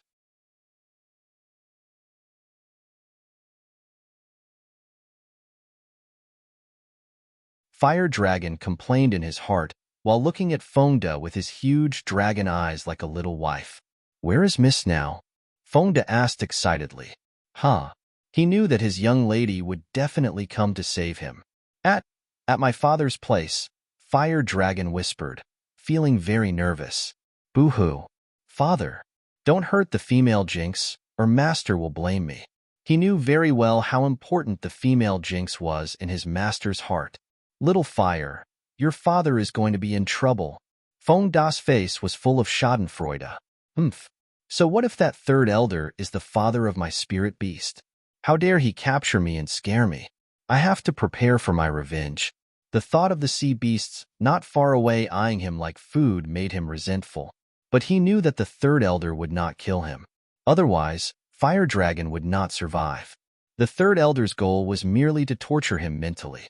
How is that possible? My father is a divine beast. Fire Dragon really couldn't believe his master's words. No matter how powerful that female jinx was, it was impossible for her to defeat a divine beast, right? What's so great about a divine beast? My young lady has many divine beasts, Fengde said with a face full of pride, his eyes shining with adoration. That's true. But there are many divine beasts in the dragon clan, Fire Dragon said carefully. There were nearly 1,000 dragons in the entire dragon clan, and there were hundreds of dragons that had advanced to divine beast. So what? Fengde said disapprovingly. He was very confident in his young lady. She wouldn't fight a battle that she wasn't confident of winning. Since she dared to come, she probably didn't care about those dragons at all. Alas, Master is hopeless. Fire Dragon couldn't help sighing and shaking his head helplessly. At the third elder's residence, the third elder, who underestimated his enemy, didn't expect that this thin thread of spiritual power would actually prevent him from breaking free. Moreover, it bound him tighter and tighter and entangled him even more. In just a short while, green spiritual power covered his body. The third elder struggled with all his might. But the spiritual power, thinner than a strand of hair, didn't budge at all. Slowly, the green spiritual power changed, and green leaves actually grew on it. Then pink flowers the size of a fingernail bloomed. Feng Zhan couldn't help bursting into laughter when he saw the third elder's current appearance. The third elder actually became a tree stump. Not only was his body covered in leaves, but flowers had even bloomed on his body. He just didn't know if they would bear fruit later. He couldn't help but be full of anticipation. What spiritual skill is this? Why is it so strange? The third elder also discovered the situation happening to his body and even forgot to be angry. He was curious. He had lived for so long, but had yet to see any spiritual skill that could bloom.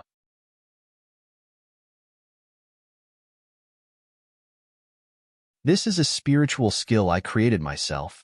It's called luxuriant branches and leaves. I am using it for the first time today. How does it feel? Lung Ruoxue asked lightly. Obviously, she regarded the third elder as a lab rat. Quickly let go of me. If you are so capable, let's fight head-on. The third elder roared while almost vomiting blood in his heart. What was this? He actually became the little girl's lab rat for experimenting with her spiritual skill. He was so depressed. Fight head-on? Third elder, do you think I'm teasing you? Lung Ruoxue smiled mockingly. Does this old man think I have to ask my opponents if they're ready before we start fighting?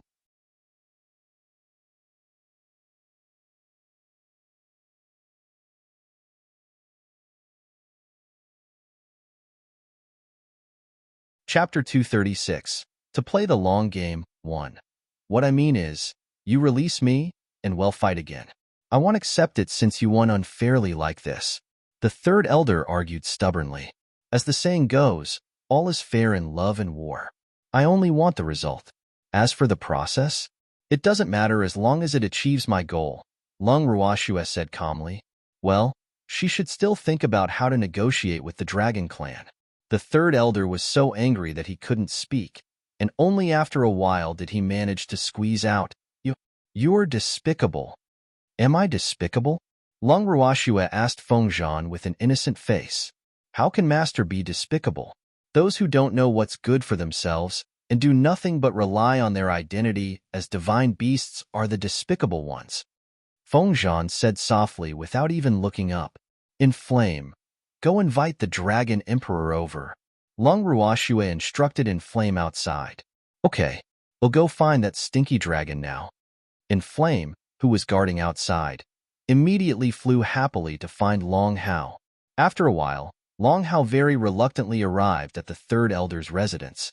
Long Hao looked at the third elder, who was growing flowers, and suppressed his laughter to say dignifiedly, May I know why Miss Lung is looking for me? Dragon Emperor, I want to exchange him for Feng Da. Is that okay? Lung Ruashua asked indifferently, her beautiful eyes staring at Long Hao. I'm fine with it. But I don't know. Long Hao glanced at the third elder and stopped mid-sentence. Alas, these elders of the Dragon Clan were all stubborn old men. He couldn't force the third elder to agree even though he was the Dragon Emperor. Don't even think about it. I will never hand him over to you, the third elder said stubbornly. He would rather die than let his son lose his freedom and be controlled by humans to work like a draft animal. Would you rather die than submit? Lung Ruashua questioned coldly. What's wrong with this third elder? She really didn't understand why this old man was so insistent. Yes, you can kill me, but don't expect me to hand him over to you, the third elder said resolutely. Why? Give me a reason. Lung Ruashua asked patiently. She couldn't really kill the third elder, right? After all, this old man was the father of that fire dragon. I don't want my son to be enslaved by humans and lose his freedom, the third elder roared furiously. Who told you that being contracted with a human means that you will definitely be enslaved by humans? If I'm not mistaken, the reason why that fire dragon left the dragon clan was that he was bullied in the clan, right? To tell you the truth, if it weren't for me, your son wouldn't have been able to advance to become a divine beast now. Not only are you ungrateful, but you even repaid kindness with ingratitude and captured my subordinate. Humph. Lung Ruashua said with an ice-cold tone, her face covered in frost.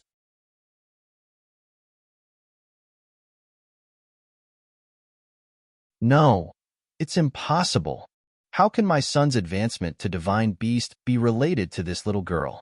Wasn't it Aoer's own efforts? The third elder was incomparably shocked and was unwilling to believe Lung Ruaksha's words at all. If you don't believe me, you can call that fire dragon over and we can confront each other face to face, Lung Ruashua suggested. This old man could doubt her words, but he wouldn't not believe the words of his son, right? Come, get Hua Ao to come over. Long Hao ordered his subordinates. No need to get me. I'm here. A red-haired young man walked in. Aoer, father. Miss, please show mercy and let my father go. Hua Ao walked to Lung Ruashua, knelt down, and begged. It seemed that his master was right. His father was indeed the unlucky one. Alas, the female jinx is really too terrifying. You are asking the wrong person. It's your father who is finding trouble with me. Lung Ruashua didn't even look at the fire dragon, and her tone was even colder than before. Father, it's all thanks to Miss that I was able to advance to divine beast, Hua Ao explained directly. He had heard everything they said outside. Aoer, is what you said true? But how is this possible? She's only a human, the third elder asked in disbelief, his face full of astonishment. Even Long Hao and Fengzhan were surprised. Miss is an alchemist, Hua Ao said. She can concoct pills that can advance holy beasts? Long Hao asked anxiously. If this was the case, he would have to reconsider Lung Ruaksha's position. Hua Ao stared at Lung Ruashua for a while, and then nodded. Yes. Miss Long, I agree to return that human to you.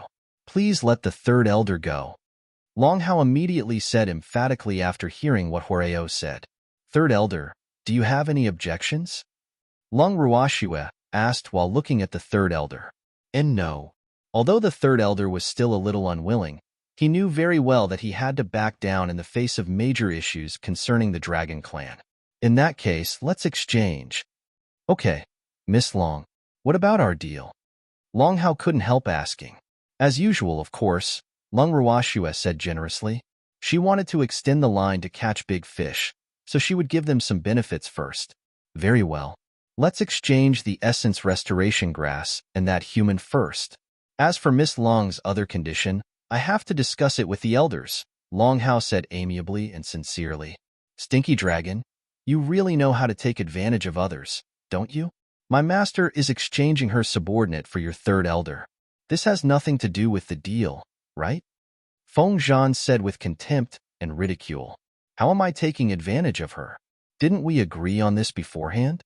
Long Hao retorted awkwardly with a hot face. It's okay. Lung Ruoxue smiled generously. If she didn't let these petty dragons take advantage of her first, how could they take the bait? Hee, anyone who dared to take advantage of her had to pay the price. You stupid bird, look at how generous Miss Long is.